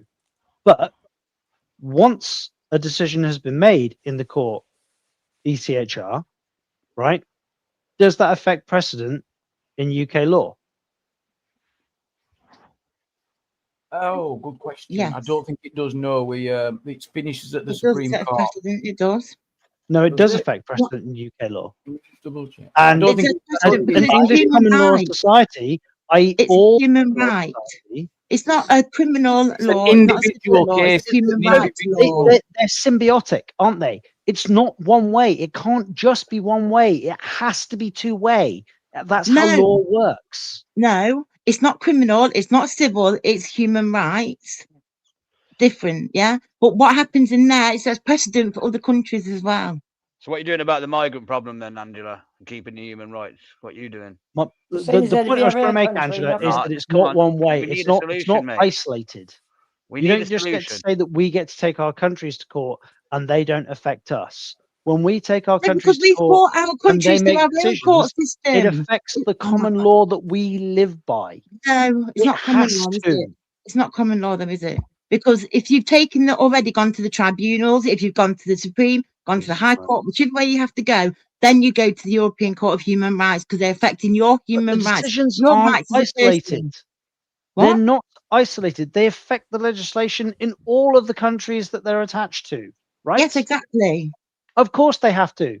And we live under those laws. So it's not one way. It's two way. It has to be. So when, you're right. So when another country takes, no, he's not right. No, he's not right. He's trapping you. He's not right. This is an agreement. These are individual human rights that are given to all European countries who have signed up to the European Convention. If a state country, as then a citizen within them countries, feels that they have not, that country's not allowing them to have that right, and they've gone through their own internal procedures, they can then take that case to the European Court. Absolutely. And the European Court can supersede that country's laws, right? Because they can interpret the European, they can interpret the rights and to decide whether it is true or not. Yes. Yeah. And what does when do you understand what English common law is built on precedent, right? I understand how that means. So it's fixed. So what basically, so you don't So have, hang now, on, if John, the same you've case- asked me a question. So yes, I do understand that. And what it means is, so if one person goes to the European Court over one specific issue, that'd be absolutely pointless then. If there are another 100 people after with the same issue, why would they need to go to court when the court's already made a decision? Makes perfect sense that'd happen. So does that not mean landmark cases, John? Landmark cases, aren't they? There. Yes, they're landmark cases that on precedent. But it's just a sensible thing to do, isn't it? You wouldn't want 1,000 people going every day for the same thing. Yeah, right. But you won't want 1,000 people going for the same thing. And if a country was not giving citizens one of their human rights, then you'd want them to start doing so if the court ruled that there wasn't doing. So to say that we're completely independent is we are completely independent, right? And we're also a member of the European Convention. You've just agreed to the European Convention, yes, that but we're not being dictators.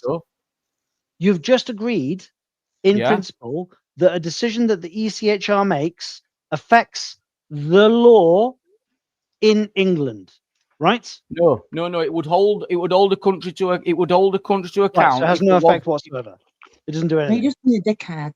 Yeah, all we're saying is, can we just please stop the immigrants coming by closing some loopholes? Do you know what I mean? That's what we're asking. DP, how are you going to deal with that? If you that's what I'm asking Angela. Like, we keep the human rights. If you put law boy in, open the borders again. We don't understand how the law. How are you obviously going to get rid of these people in the hotels? Because if you say anybody's coming with no passport, you're out. What's going to happen there, right? So basically, you're sort of like Germany, catching people and throwing them on the buses and off you pop. And what's going to happen? What's going to happen then? You can see what's going to happen then. You're then going to have a scrap between the opposing side and the pro side. And what's going to happen there then? That's going to instead of going around with little fucking banners and shit, it's going to get personal and serious. Stone throwing and shit and whatever else. What you can do initially is you can just sour the milk anyway. Oh, DP, I don't agree with it. Honestly, I don't agree with it. But there has to be a way that's, you know what I mean? Well, it can't continue. And that's the way it is, isn't it? I'm sorry, but that's life, mate. Wow. Well, do you not think though, DP? Can I just say, DP? Like Civil War, wasn't it? Like Civil War. Can I just say, so if we just, for example, say we leave, right? The ECHR, we leave. Okay, that's great. Let me finish, please. Right, so we do that, and then we come up with a deal, right, to send these people back to France where they're still fucking afforded our rights. What the fuck? Are you taking the piss? What do you mean? Send them back to France? Yeah, then France can send them back to wherever they came from then. Yeah, I'm cool with that. Do you not get it though? Because then they can still go to the European Court of Human Rights and we fucking can't. All them rights that we fought for and had and made and created over all them years for us people, not for the government. Not for the government, and we're going to be going along, and then they're going to fucking still have him. Are you fucking having any of them laws in Europe prevent government policies that might be a bit hard on its citizens? John, I'm asking you this question really specifically. John, do you think the European human rights agreement, the agreement that we signed along with all those European neighbours, do you think any of them actually make it so that when government want to do policies, they have to be considerate towards us? I genuinely don't understand. So I'm saying that let's say they want a government comes in and maybe they want to do 100-hour working week. Yeah. For everyone on benefits. They're like, I'm sick of all these benefit scroungers. Let them do 80 hours a week. Do you think them European human rights might offer some protection to the citizens to stop that government coming in and absolutely taking the piss out of the citizens? Right. Well, the answer is yes. Oh yeah, the human rights laws are brilliant, Jamie. Yeah, we just need to obviously what I'm saying. The answer is yes. And what Angela's saying is be careful what you wish for. Why would you want to get rid of actual rights which protect you? Yeah. The problem I've got here is that what Angela has just referenced with regards to so let's say you kick somebody out of the country and then they go to the European Court of Human Rights. No, that's not what happened. Yeah, if we as a nation go, you know what, we don't care what the European Court of Human Rights thinks. To Poland abide by it. We don't have to abide by it. We can just ignore them. Well, we do, and we have done many times. We do, and we have done many times. So I don't think you understand how it works. But I don't think you understand how it works, John, because we have done many times. Which countries do you know of that aren't part of the European Court of Human Rights? Anyone's outside of Europe, Angela? No. I've just think of the 27 European nations, I can only think of one. Yeah, Russia opted out, didn't they? Yeah, and then even Poland got Poland. Well, I mean, they're not a European nation, but yeah, still, got some fucking. No, they are. Well, they signed the treaty initially, and they opted out. They did. No, I think you're phrasing this like we're going to get rid of human rights completely. Yeah, and we're not getting rid of human rights. We're just not being adjudicated by the fucking European courts. It's either reforming it.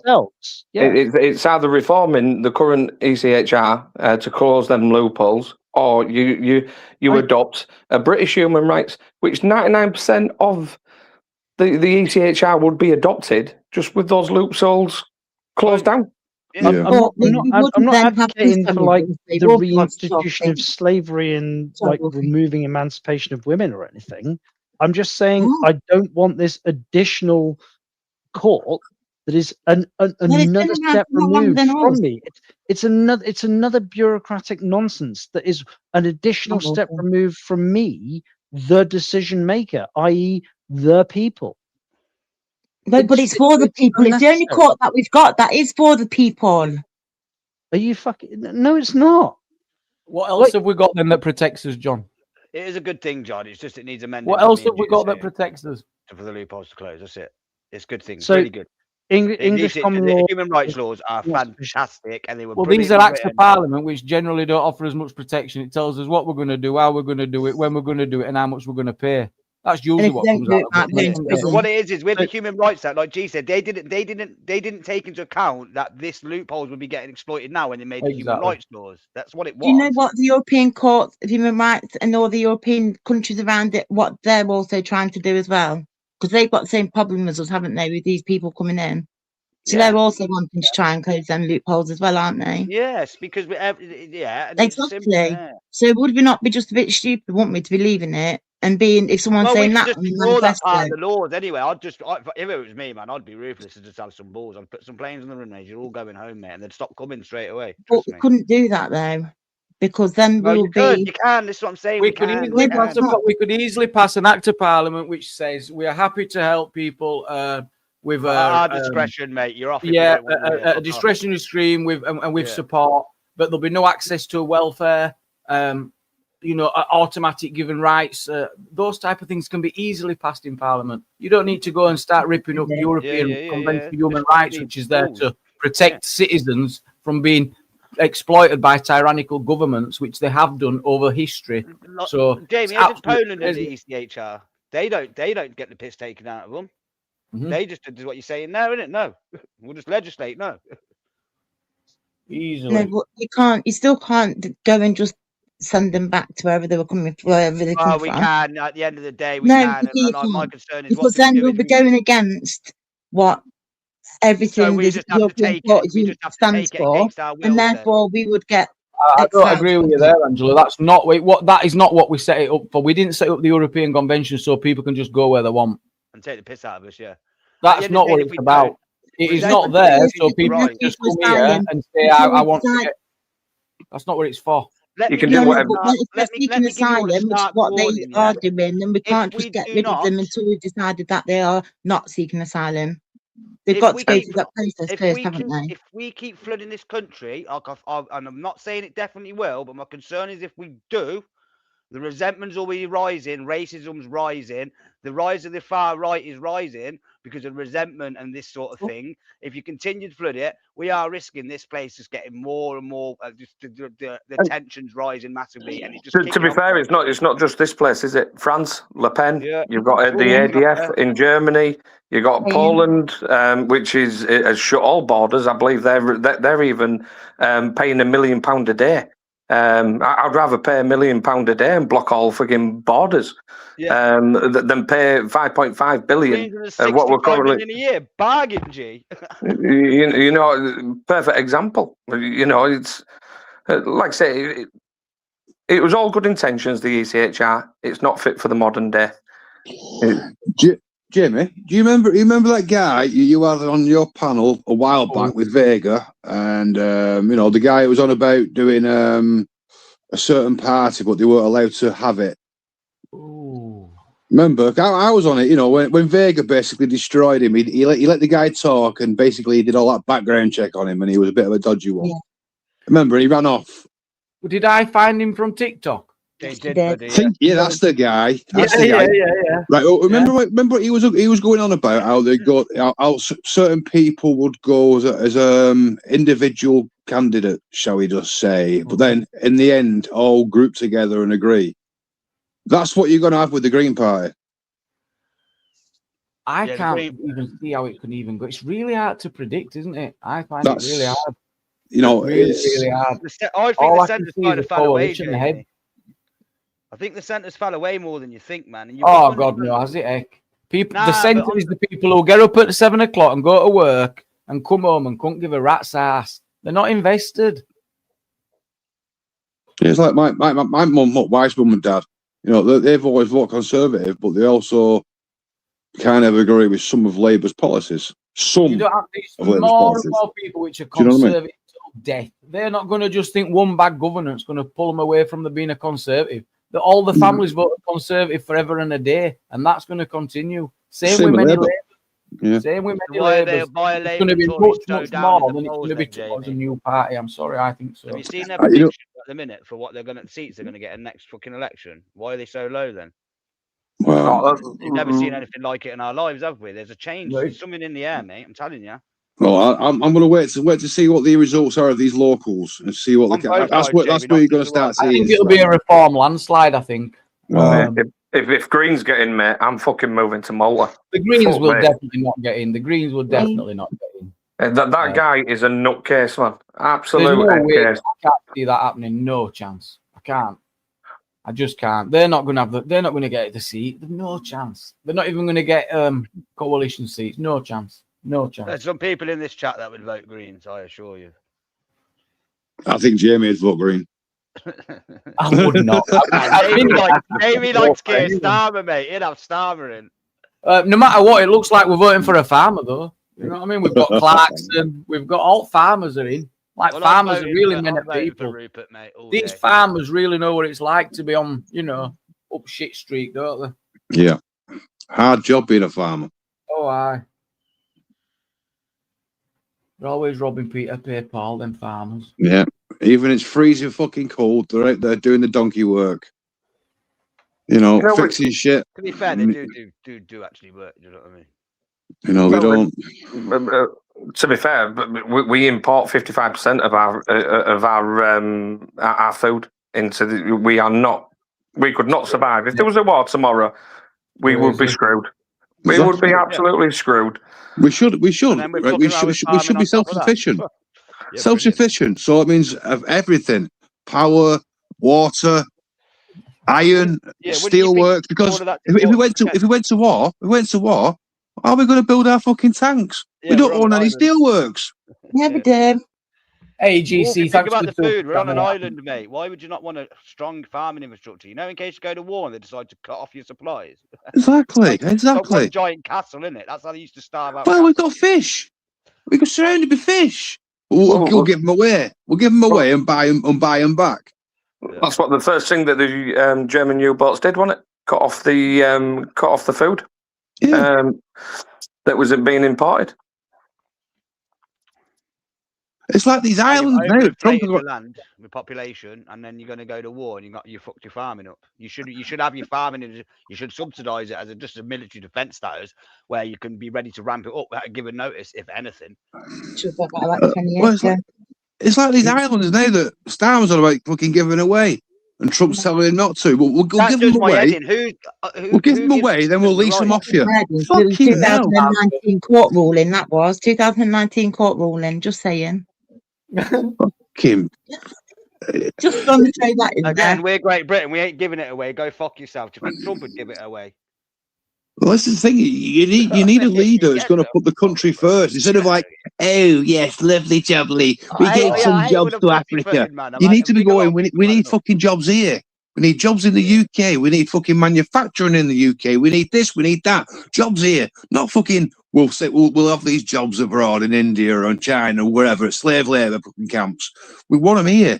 Well, you know, you're self-sufficient. You fucking worst case scenario. Fucking shitstorm happened. We can look after ourselves, so like they did doing after the war. They should become a bit lazy in the sense of, are people doing the right thing, getting up and going to work, really giving for their country, or is a lot of people just taking, and that has increased reliance on? We've created that, haven't we, Jamie? Because back in the 1930s, there's a poem from it, right? And I can't remember. I was seeing it the other day, and it was like in it part of the poem, like in most Englishman's lifetime, the only interaction that a lot of people will have with the government is going to the fucking post office. Yeah. Now we're completely such a state fucking reliant now because the state have put their grubby mitts in so much over the last few decades. Are people willing to do these jobs? Are people going to do them? Yeah, I think they will if when the need and it's there and if we want. Like could you honestly see?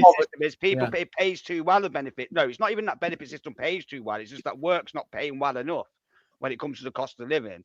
If it was like a lot better when work's not paying enough, but there is people willing to do that work, isn't there? And it seems that those in power are quite happy to allow them, regardless. If it means 70,000 people are going to join Restore, they're more than happy to continue doing it because economically the country benefits. Economically. You raise the wages. Appointments. I'm saying these elites that are looking at spreadsheets and economics, they ain't touching shit. I think to answer, well, it's not directly answering your question, Jamie, but I think what has changed, especially after Generation X, Generation Zs, I suppose, and onwards, is expectations. People expect to go into. Let's put it on a spectrum in terms of jobs. Low, medium, high value jobs. They all want to go into the medium and high straight off the bat, and it don't work like that, does it? You can train yourself as much as academically as you want. A textbook is not as real life. You should start at the bottom. You know, I think the majority of us have always started at the bottom in here, and and gone up the ladder, up the work ladder. Like I said, the expectation has changed in people in Britain. They all want to be up into that middle class straight off the bat, or that high class straight off the bat. Well, it's like when I was on the buses, for example, right? And I mean, I was one of the newbies when I first started, and there were men, women, people younger than me, on £2, £3 more than me an hour, and we're doing the same job. But yeah, I started at the bottom, and before you knew it, 10, 15 years, I was almost on dead man's shoes. I was waiting for dead man's shoes, and then ended up fucking having to. Well, the dead man's shoes is the part of the job where certain core conditions, but there's only like 20 people that get it. Dead man's shoes. Once somebody goes, the next person on the list goes up. I get you. And I was two people away, and one of the guys, Shah, he started the same fucking day as me, but his man number was one digit above me. That's why I was underneath. I always say this story. My brother went for a job. He left the forces. He were in military. He come out of the forces and he went for a job on trains, and it was DEI and all that, or whatever it is. And it clearly stated it, DEI and whatever this job is. Anyway, we're like, we still might as well go for it. And there were hundreds and hundreds, all this, and he got the job. There were only one position, but he got it. And that kind of proved my point that the DEI is about giving the opportunity, but it's not a guarantee. You've still got to meet the requirements and get selected. It's funny how DEI doesn't work the way around though. When you go into like franchises, or like I don't know if KFC and a family own it, and there's no, you know what I mean? Just saying. But it shouldn't apply in them situations, because it should be about if a company represents like for police force, for example, if like West Yorkshire Police did this, and if they're serving a community that's 50% of different cultures, and the police force does not represent that, they're just trying to bridge that gap. That's what it should be about. That's what it should be about, to get better policing. It should be on your merit and how good you are. But the point being is that he's on merit, but they're saying everyone. So it would be worded something like anyone who's disabled, anyone who's black, anyone who's a woman, maybe anyone who's female will be guaranteed an interview if they meet the minimum requirements. That's what that'd be enough to qualify for being positive towards that. That's as much as that's how it was. Everybody get the minimum requirements. But the trouble is, though, as soon as you, you're giving all them people that this. rights, but expelling the people that are not part of. But you say that, DP, but they couldn't, because what if there were 10,000 applicants? Well, they take a handful, don't they? A handful of each, don't they? I told my daughter this. I said, if you ever start your company up and you get a CVs coming in, you look at the gender thing first, you know. And if it's any, loads of them won't even get looked at, Jamie, because of DEI. Yeah, but any of these funny ones, you'll have to interview them, but you don't give them the job because you guarantee they'll be the trouble causers in your company. Apologies to the chat. I got chat involved and stuff, but it just constantly keeps stopping. I know. Is it still doing that? Yeah, it's literally driving me mad. Yeah, it keeps doing it on StreamYard. I know it's catching up, but it's all right on normal. If you have another page open, just mute it. See, I was on a channel the other day, you know, and some stuff was going through and some wasn't. So basically, I tried doing a list and a lot of different like tag names, you know, like Palestine, Jew, all these different, there's just keywords, you know, and Hitler at the end, and it won't post. I was like, oh, this has got. I'm thinking this is going to be the word Jew, or it's going to be Hitler, one or the other. So I put them both in. Again, it didn't post. Oh, shit. I typed in Hitler, Jew first, that posted, and straight away Hitler, it won't post. I think it's not film my cunt. Oh, shit. Says, has anyone tried turning the UK off and back on again? It's not a bad idea. It usually works, doesn't it? Reboot. Reboot. I think it's the YouTube censor. I think YouTube's chat censoring, isn't it? It's no, it was site said StreamYard. I think StreamYard updated, and what they did was they said you can control your channel now within StreamYard. If I wish I could find it, because it says I can turn on ads, and I've searched, I can't find it. But there has been an update, and it's not working. But then Tyrone's today was running sweet, no trouble. It? Yeah, no, the worked fine. Just through. Oh, were you on Tyrone's StreamYard? Oh, at first I was on his StreamYard. It was running fine there. Then I dropped out of chat, you know, and there was all kinds of like naughty comments coming through, which normally would have been like, "Oh, we can't post that, you can't." And they were firing through, no problemo. Swear words, the whole shebang. Previous to that, any swear words, network error. You cannot. Every single time. I don't know. It's weird. Weird. I thought that was. I thought within the StreamYard link could have been a banned word. You know, like it says DGJSSMO. I thought it spelled something within that. That's what problem I thought they were having. But then people are having trouble posting links, aren't they, as well? I thought that mine just didn't go through. Anyway. Dad did ask me for it ages ago, and I thought I posted it, but it didn't let me, so I've just done it from my phone. Yeah, going back to the DEI question there, Jamie, I've got issues with DEI. I just don't think it works. It don't factor in people's life choices within that mechanism. You know, as just one example, like the gender pay gap, for example. You know, women are normally navigate towards, you know, having children and stuff like that, and children come into things. Whereas guys will obviously work longer hours, probably, as an example. And also going into the social aspects of it as well. You know, look at Norway, for example. Scandinavia was always a big example of this. You know, they did an experiment of jobs in engineering and jobs in nursing, and they tried to equalise it, and it was virtually impossible because majority females navigated towards nursing, guys ended up going towards navigation. You can never ever equalise every single industry in line with DEI expectations. It's virtually impossible. So then it restricts your productivity as well. And I think that's probably one of the aspects that's restricted productivity in the UK. Because of all this DEI nonsense. Yeah, emotion over logic. That's my thoughts anyway. My opinion. Oh, the guy flying me to Spain. I want the guy that was fucking flying in the air. The best, don't you? Not the guy that was spraying the crops. You want the best. You want the best. And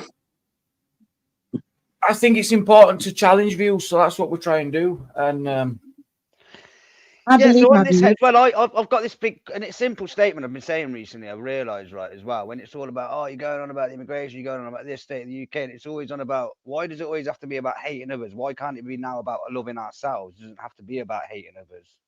Do you know what I mean? So when we're talking about these topics and just why we want to try and fix. yeah, but then you've got to look at, well, who's going to do the work? Are people willing to do the work? Is everyone going to give up the bennies? Is everyone going to give up the universal credit and go and work for Uber? This is where there's probably the little bit more of the little bit of the leftist sort of thing with it is where it's when we need to sort the cost of living out in society out and make ourselves a bit more productive and richer again, so that things can, go into work is viable, even at a lower wage, where it's more viable to go to work. And if even the 40 hours, the money and the results from it feels a lot better than being on dole. But at the minute, a lot of people, as we know, dole money, it's fucking easier just to be on the dole because of how much it pays, because the work isn't, you're not reaping the rewards you probably should be because of the cost of living, right? Yeah, you know my faults. You already know my faults on this, DP. There's only one way to solve all of this. I've got a strong opinion is that the UK needs to step two steps back before it can go one forward. And I think it needs to simply depopulate by about 10 million people. There's only so many people that you can fit on this island, and we don't have the infrastructure for this island. People say build houses. We can't even build the houses quick enough with what we're bringing in anyway. Do you know what I mean? Yeah. It's impossible. They won't do that because there will be a housing crash. Prices would drop like hell.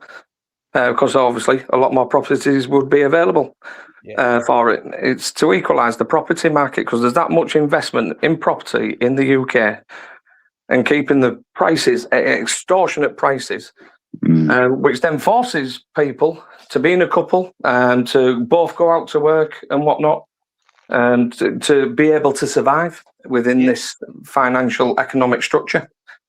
Yeah. We've got some viewers over on Kick as well, guys. Say hello.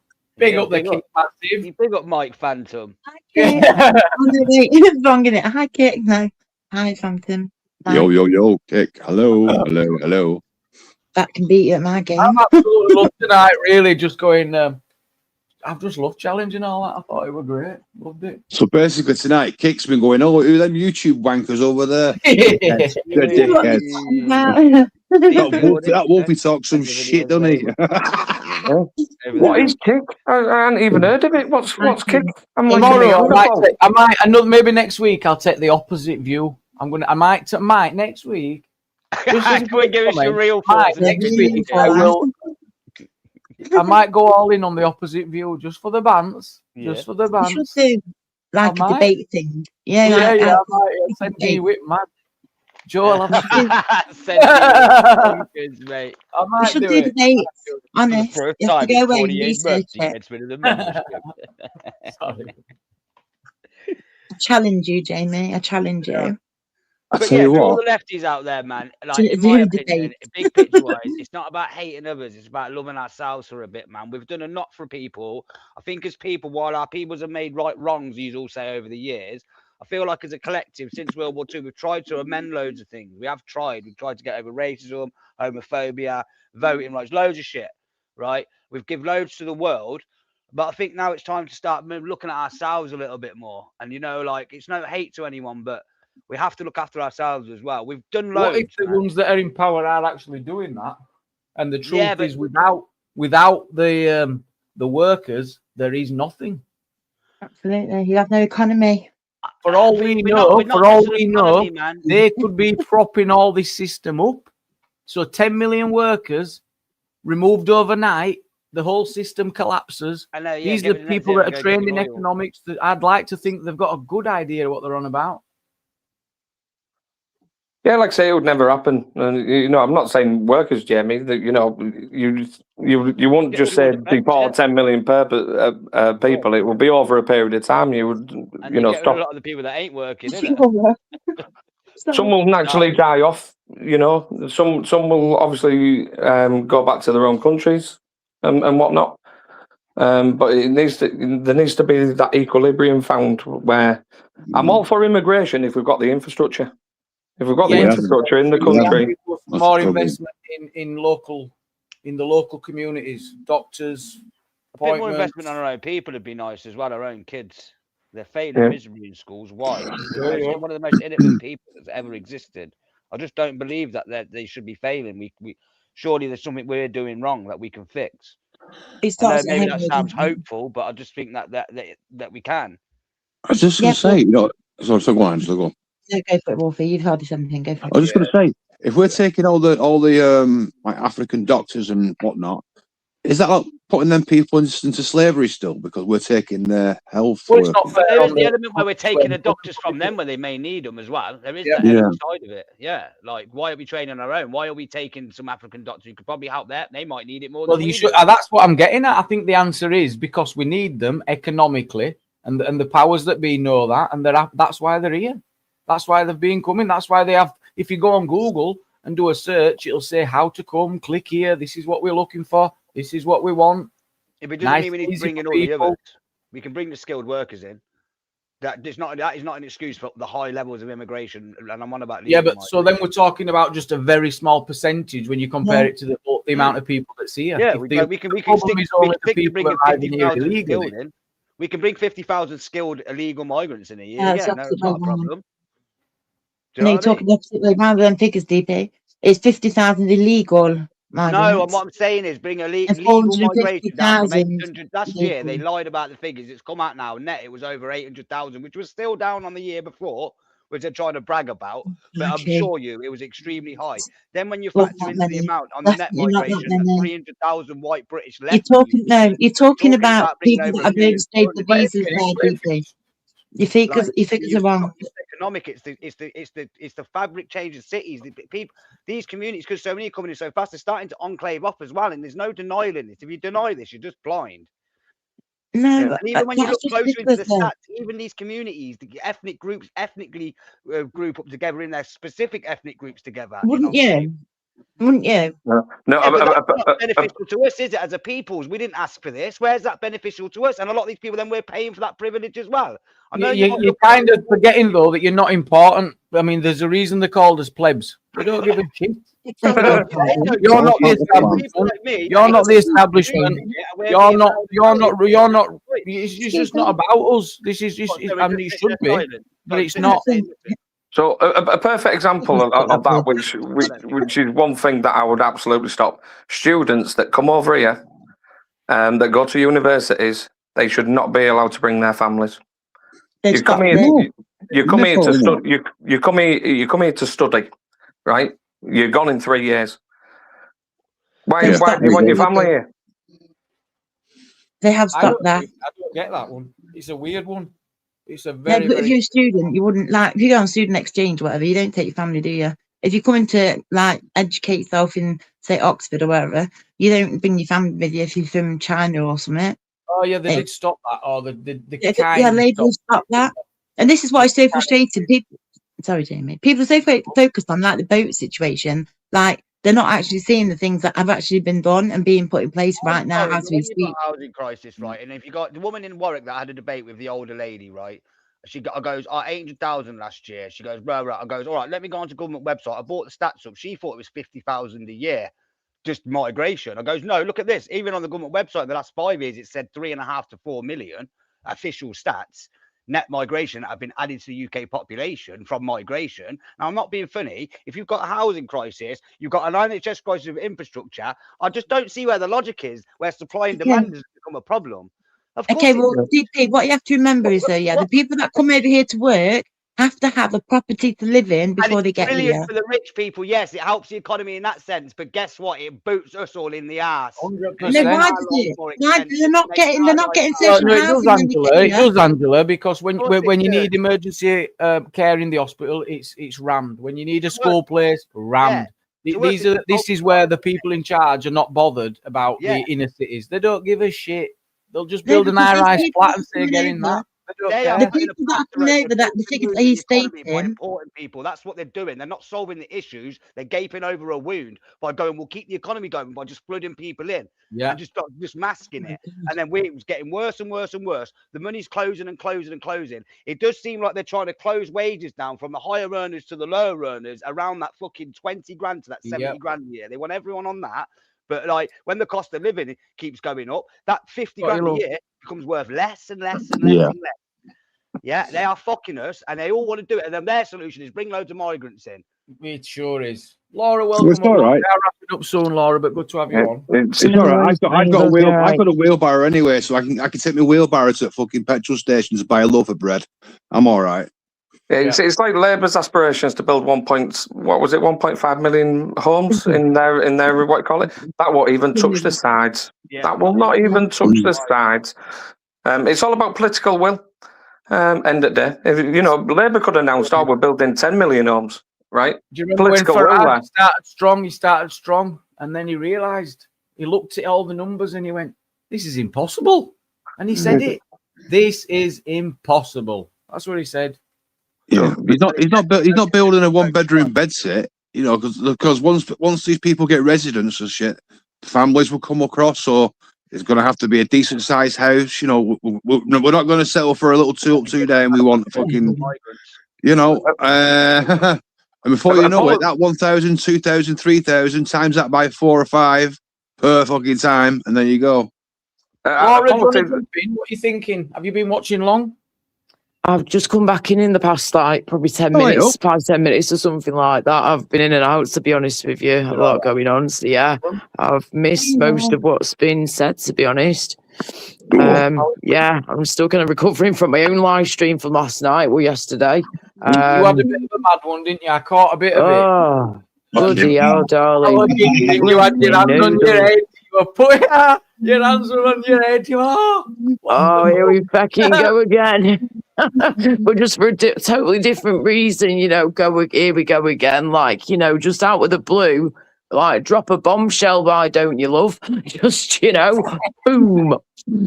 Straight on there. Incoming! I won't be shouting again anyway. Say again. Fucking camera covered on. There we go. GC, mad video, that weren't it? Oh. What's that? What the hell's that, Wolfie? It's not a fucking hairdryer. It's my new camera, my new microphone. Nice. Oh, it's because it's blended in with the telly at the back. Right. That's my gaming monitor. Right, Wolfie Wednesdays is definitely coming back. Yeah. No offense, Wolfie. That looks like a big podcast too. It looks a bit like a fucking. I had to go for the rainbows, right? Rainbow dingling. I won't lie, Wolfie, because it wasn't switched on. It looked like a big black dildo. To be fair, Paul. It did, yeah. Well, went to a rainbow one. You see, well, Big G, once you go black, you'll never go back. You know that. Yeah, I had to get the rainbow. Taste the rainbow, eh? Skittles taste the rainbow. I was looking on CEX, and people saying like these snowballs and all this other fucking kind of stuff. Yeah. And I was like, well, I'm buying second hand. Obviously, the second hand for a reason. So there wasn't much difference in that. And obviously, I used the Amazon buy now, fucking pay 5 payments. I can't buy it outright. How many payments on Amazon? 5? Does it do it in 5?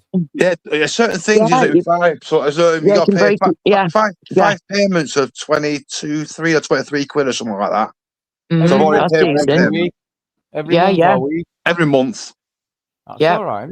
The plan is very good, yeah. Really good. You've got a decent credit score, man. Yeah, I won't buy anything else now until that's paid off. Full stop. Yeah. You know what I mean? Yeah. Otherwise, you can start getting crazy. Oh, buy some on this and buy that and buy. Oh, yeah. As long as you're sensible. Yeah, as long as you're sensible, make your payments either on time or early as soon as you can. And then that really boosts your credit score, obviously making the payments early or paying them on time. Yeah. And, just be sensible with it. And if you've got a great credit score or a decent credit score, then that'll obviously help you out massively. And I have to say, I've used Klarna a few times over the past couple of years, just now and again for a few things. Same with ClearPay as well. But again, just, kept it under control, done nothing crazy. And And I have to say, thanks to me doing that and then keeping on top of everything else with my bills and all that over the last, good few years of my life, my credit score now has just gone boom. My credit score, I am so proud of myself at how good my credit score is now. And I'm just super, super proud of myself. So I've, no debts or anything, nothing in the red. We're all good. And it's right up there, darling. I can't believe it. I was originally, a few years back when I was with my ex, with Dickhead, and he had, we got into a little bit of debt when we were together. Nothing mad, but just a bit. And it did take me, a couple of years to get out of the red from that. But since I've split with him, my credit score has gone boom. And now it's gone from being like 330 to like nearly 600. Just under 600, like 580, 570, something like that. I'm like, fucking get in there, biatch. I had really shit credit, to be honest. I had really crap credit. And to be honest, it was the wife's mum and dad that actually helped pay me catalogue off. Because I was working at the time. And, so they paid it off for me. Fucking crazy. Just a disclaimer, there's please seek financial advice for any of those in the chat. There is other credit services available. Yep. Yes. Indeed, there are. And always be sensible, guys. The thing is, I don't go buying loads of clothes, you know what I mean? I don't go fucking drinking or anything like that. I just smoke. That's all I do. And I make me rollies last. Strange waste bags. Cigarettes, sorry, I can't use that word, people get upset. Strange ways cigarettes, so hand me down fucking jumpers and shit I wear. Yeah. So, it's like watches. Primarni's a good one, Primarni, Amax, and then good stuff online as well. Slazenger, I'm like a puma. Yeah, a bit of Slazenger. Not heard that in ages. Have you got a pair of Lonsdales? No, I got Slazenger, me. Ooh. Two for 15 quid, I think they are, or something. How's the UK changed since 2014? Gosh, that seems like such a long time ago, doesn't it? 2014, bloody hell. Everyone keeps comparing 2026 to 2016. I'm like, why? Apparently it's like 2016 again. The roads were safer after 2014 because Wolfie stopped being a bus driver. Wow. I think it's got a lot crazier since 24. It's got a lot crazier. Yes. A few different things. A lot more online. There's a lot. It feels like everything. Well, I don't know what I mean by that. It's manners. There's been a change from the mainstream media to something different in this country and all over Western countries. I think people's manners as well. Manners are big time. You can't have that, or you can't do this. Okay, no problem. Walk away. Now it's you can't do this. Mental breakdown. Screaming. Yeah, people forget to use the manners as well a lot of the time. Yeah, it's from all different sides. You can't park there. Who are you? Smashing door. What the bloody hell? Crazy. These people I would have in an asylum. Hit them 3 times with an hammer. Jobs are good. Even the English language has been bastardized. Fucking, what's all this mandem shit and all that stuff? Mandem. I grew up on hip hop, man, in the counter state. Leave me alone, man. I'm sorry, DP. I won't get in at you there, bro. I won't get in at you. The worst thing, right, is grown ass adults at 40 and 50, maybe 60-year-old saying big up. Just my nut in that. We said this even night, didn't we, Wolfie? Yeah, big up. It does my head in after 10. Hearing it 10 times in 5 minutes. I say it for laugh. I'll say fucking big up. People overuse it though, Jamie. They overuse it. Yeah. You've got massive respect. You've got massive respect, big up. You know what gets me most? The worst one is white people that think they can talk like Jamaicans and use bumper clock. I know, that does my nut into. Yes, bumper clock. Yeah. How do they do it now? Hang on. Bunda. Bunda. Look at the Bunda on like that, haven't we? We've got someone like that who's, one of the whingers on here. The Ginger Whinger. He can sometimes sound like he's flipping, trying to be, something he's not. Hang on, Angela can do that and all.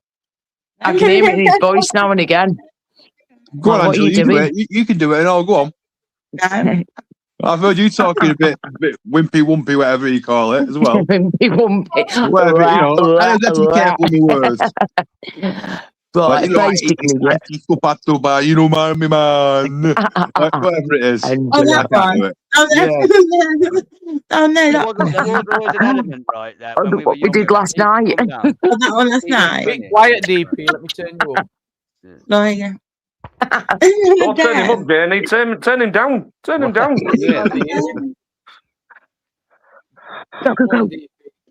So yeah, so when we were kids, there was an element of people who'd come along and they'd be talking like dickheads, and you'd be taking the piss out of them, and then eventually, because you take the piss out of the action so much, some of it sticks.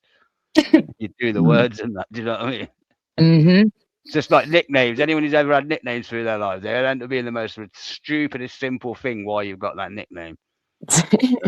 When you're abroad, you can soon pick up the lingo, can't you? It can easily happen. Yeah. Oh, yeah, definitely. Honestly, Yeah. gangland talk boils my piss, like whip and all. It's a car. Well, how come you don't talk about other people from Bradford? You know what I mean? Hey, I'm a road man. I'm a road man. Fuck off, you're a thieving little bastard on a moped. That's what you are wearing, a black fucking shell suit.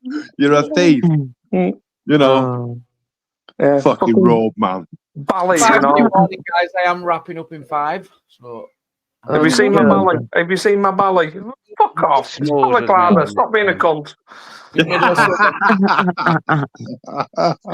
imagine them all walking around fucking wearing this square fucking hats like Dick Serpent. I'm a road man. I'm a road man.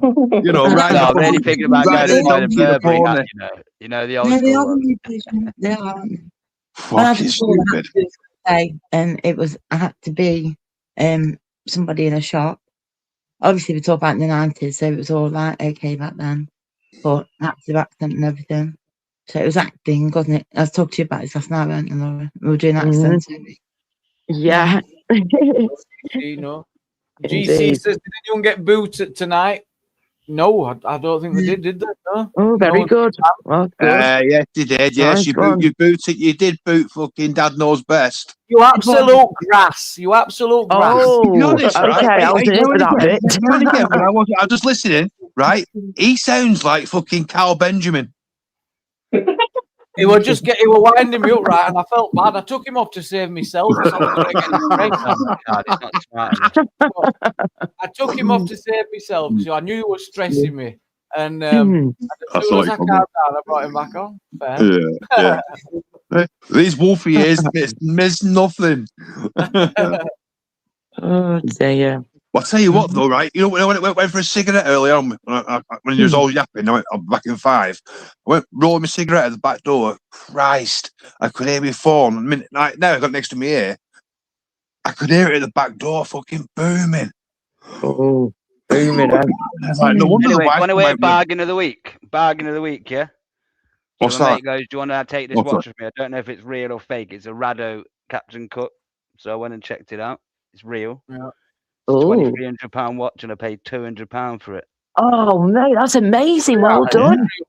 Awesome. It's stolen. 100% it's stolen. It might be, but I don't give a fuck. You don't care about it. Mate, you spray the wrist thing bound on it with Mr. Muscle, get rid of the blood. I've got a link for Normandy. I am wrapping up in a minute, Normandy, but obviously I've got 10 minutes coming up. Oh, you bloody beat me to it, you bloody bastard. It's off again. Don't get me started as well, Angela. Flicking out. Everyone was egging us on last night with them accents. You still got his pickle tackle. You bloody bastard. Don't get me started as well. Bod, ding, ding, boo, 99. Oh, careful with that one. Sorry. You know. Oh, dearie me. Careful with that one.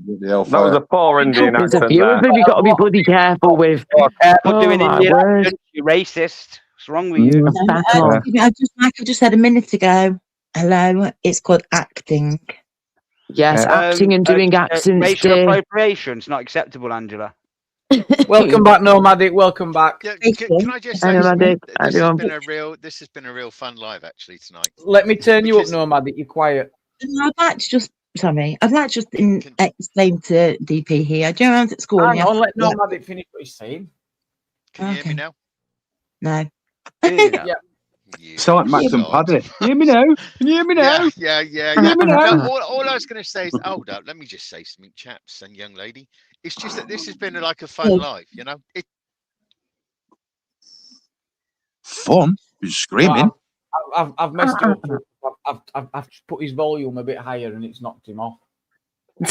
Oh, another person is kicked. That's third one today. You've kicked. Just tell DP, when I was at school, like donkeys years ago, literally, how many years? Jamie, when did you leave school? Because at the same time, anyway. So, over, I don't know, 22 years ago, something like that, when I was picking my options, I could do French, German, or Urdu. Back then. So, thank you very much. It's called acting. Urdu? What have you Urdu for? Yeah, if I do that, I'll definitely get called racist. Yeah, you will. That's generally your opinions. Ask somebody who his favourite royal family member is. Mine's Jim. Let me fix this for Nomadic. Nomadic, I'm going to have to kick you and get you to join back. It's just... 3 times. He's kicked him 3 times now. That's savage, that, yeah. That is savage. Nomadic. He's gone. You're on block list now, Nomad. I'm sure he'll be back in a minute. All because he had a black truck. Yeah, heavy that, Jay. Heavy that, man. I know. Black trucks lives matter too. Brutal. You can't pick and choose. He's still British, even though he lives in America. I will. Can tell you a story about that. It's quite funny actually. So I was working on what was it? RSPCA, where they train the puppies. No, when they give guide dogs, right? Oh yeah. 2 pictures of a puppy, right? You know, when you go to the doors, the black one and the white one, and it was BLM times, and I was going to the doors, and I was going, "Do you want to support the black one? Because black dogs' lives matter too." Oh, what you like? Oh. Hey, when started live, yeah, I was sat there eating my fucking pork chop butties and chips, and it was going down in fucking lumps. I'm listening to him going, "Fucking royal family, we want to get fucking rid of it." It was so funny getting you fucking Mr. Burke. Mr. Burke, so you fucker. Oh, it was so funny. When he was taking me up. I knew what he was doing. Job done. I knew it. I knew it. You could tell how they were speaking. No, we're going to get rid of the royal family. You know, we're going to get rid. Knowing full well that I'm more fucking patriotic and how could you see old what school. I was doing when I was making it jokey and I was trying to make bands? Fucking no. They want to bring communism in, so don't listen to anything them retards. So. Yeah, we can hear you, Nomadic. No, it was just to say that it was a good live, you know, and like everybody. It's just like, you know, I love listening to these sort of lives where it doesn't get too crazy. Even Angela was getting excited, you know, big up Angie. But and DP, and I've always liked DP because he's very passionate. But even he tonight gets up even more with that because I'm big up DP. He's a good kid. And that was my doing as well. I got DP triggered too, so I've done well. Yeah. Right. And that's the way it should be. I mean, we're all entitled to difference of opinions and stuff like that, and everybody's got to realize that we don't need to get personal with each other or anything like that. You know, like say, I'm, you know, I put it out there. I'm a royalist and blah, you know, and there's other people that aren't that. You know, and fair play to those people because we're all entitled to an opinion. We get one shot at life. Just be the best person you can be. You know. Yeah. We don't always have to agree. Right, we can still get along. Yeah, we want to see inside your cab. We want to see inside your cab now. I bet your fucking cab is full of fucking Diana and fucking Charles wedding pictures and all kinds of shit. No, but I do have an extra Union Jack now on my truck. I will show you this actually. Hey. Go on then. Go on, Nomadic. It's on the front of my truck. This one. Because I've got the ones on each side of these ones. Can we put him on big screen, please, Jamie? Oh, bloody racist. Oh, bloody. Right, that's the one on each side of the truck. Now I've got this one. What an absolute bigger. I know. Let's have a look. On my number plate, I've got the Union Jack around my number plate. Just that's cute. I like that. That's nice. I like it all, to be honest. That's cool. Yeah. But that was the American girlfriend that bought me that to go around there because she's even had enough here. I'll be watching like the Americans. They Union Jack seat cover. Yay! Love that. So when I go to the refineries, they see everything as they come through the window. They see the Union Jack. Yes, go on. Did you see the red bloody velvet there? You know, with the fancy wooden fucking trim and shit, proper child's bed style sort of stuff. I know, but I haven't made my bed, but I do have a Union Jack bed cover. So you should get a British bulldog and a Union Jack pillow.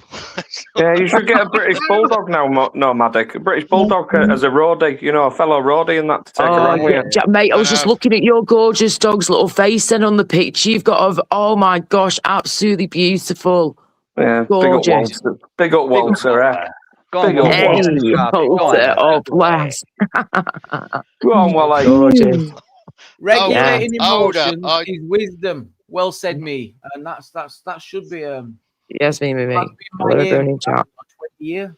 Nearly. I will never confirm. Hold up. No way, Wolfie. Nomadic Brits cab. Hold up. Is full of. What's up? Wolfie did what? Gaff tape with hitchhikers. Gaff tape hitchhikers. Yeah. I heard my name mentioned. Then fucking Wolfie. What does Wolfie say? It's been weird because I've had truck drivers like in the middle of nowhere just suddenly wind their windows down and shout out Nomadic Brit because they've watched me on YouTube. Really? Flipping outside my truck. Look at you, eh? Check you out. Flipping heck. Yeah, because they've seen the British flags. Next. Yeah, no, because they've seen the British flags on the side of the truck. Yes, and it's been different companies. It's been there's a couple of freezer companies and stuff like that, and it's been weird. I thought they were like being an arsehole. So I'm taking no notice of them because they're beating their horns and stuff like that, and then they're shouting to wind the window, saying Nomadic Brits.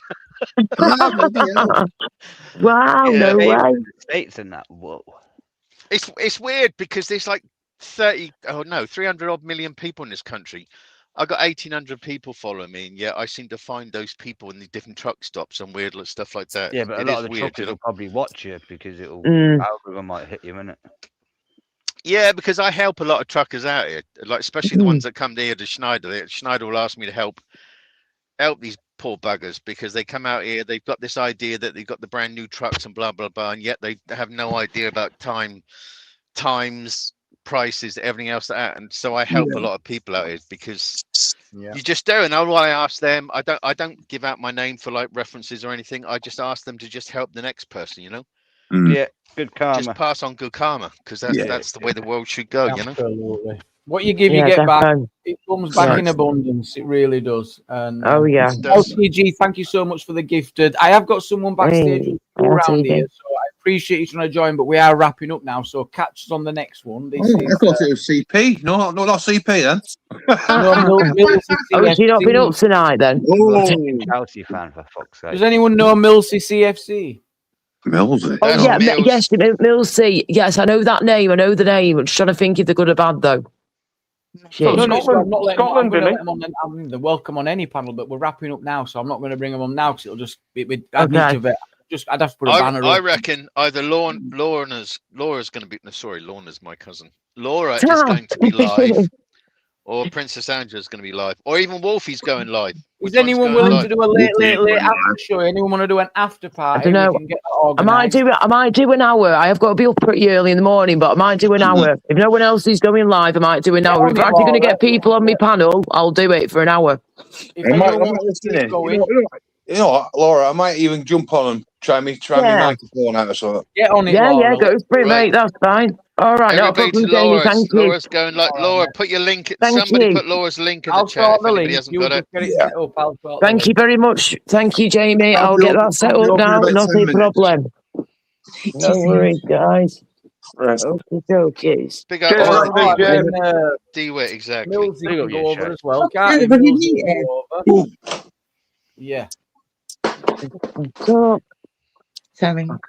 I'm not going to drop link yet. I'll wait until the live pops up and then it can go direct to the live. So we'll just hang fire. Okay, thank you. Just set Jamie, it up for me. Jamie, you know that I was just taking the piss. Hold on, this lady's on. You know I was taking the mick out earlier on when I said, like, put you in the tower, because big respect for you for your service, mate. End of. Oh, no, definitely. I mean, I always say, no, I can't take any of it. I mean, I joined, but I didn't do it, honestly. I really You joined, but mate, you joined, but you didn't know what you were getting into. And I've got to stay humble because I always have too much respect for the people that got sent abroad, and especially those that lost their lives. So I will never, ever. I had friends that unfortunately that didn't go abroad. They went to. I'll never take credit for any of it. No, but when you signed that dotted line, mate, you didn't know whether you were going or not. So I'm sorry. I was going until 2 days before my accident. My bags were packed. My bags was packed. I was going to Bosnia and my bags were packed. And someone saved me. I was saved, let me tell you. We were going and we were in exercise 2 days before we went. My knees literally popped out and that was it. I was saved. And 5 people died who I would have gone with in a road traffic accident. And I'd have been in that van. So, mate, I went through training for RCT. So, yeah, I've got full. Big up to the veterans, you know. Yeah, I got full respect for it. Anybody that serves the country, I got full respect for. It doesn't matter whether you went or not, Jamie. The fact that you were willing to go, you were there, ready to sign it. I absolutely acknowledge those that have given their life. So. Big up you. Somebody who knows, he's done 2 tours of Afghan. Big up you, fella.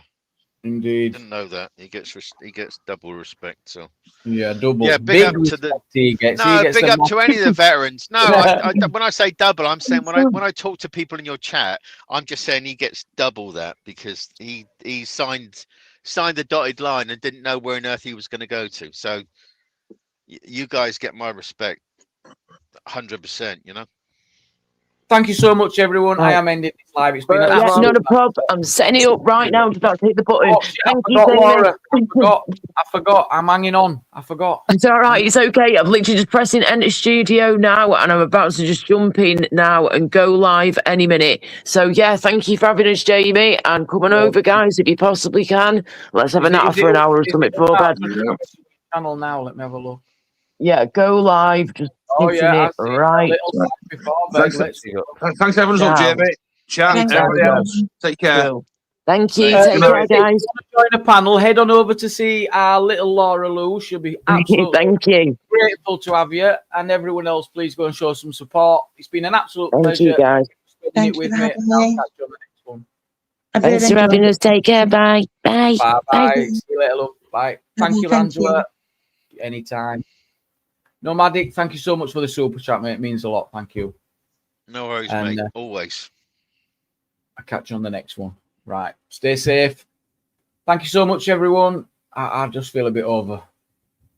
The sport's been amazing. So, yeah, thank you. And I'll catch you tomorrow.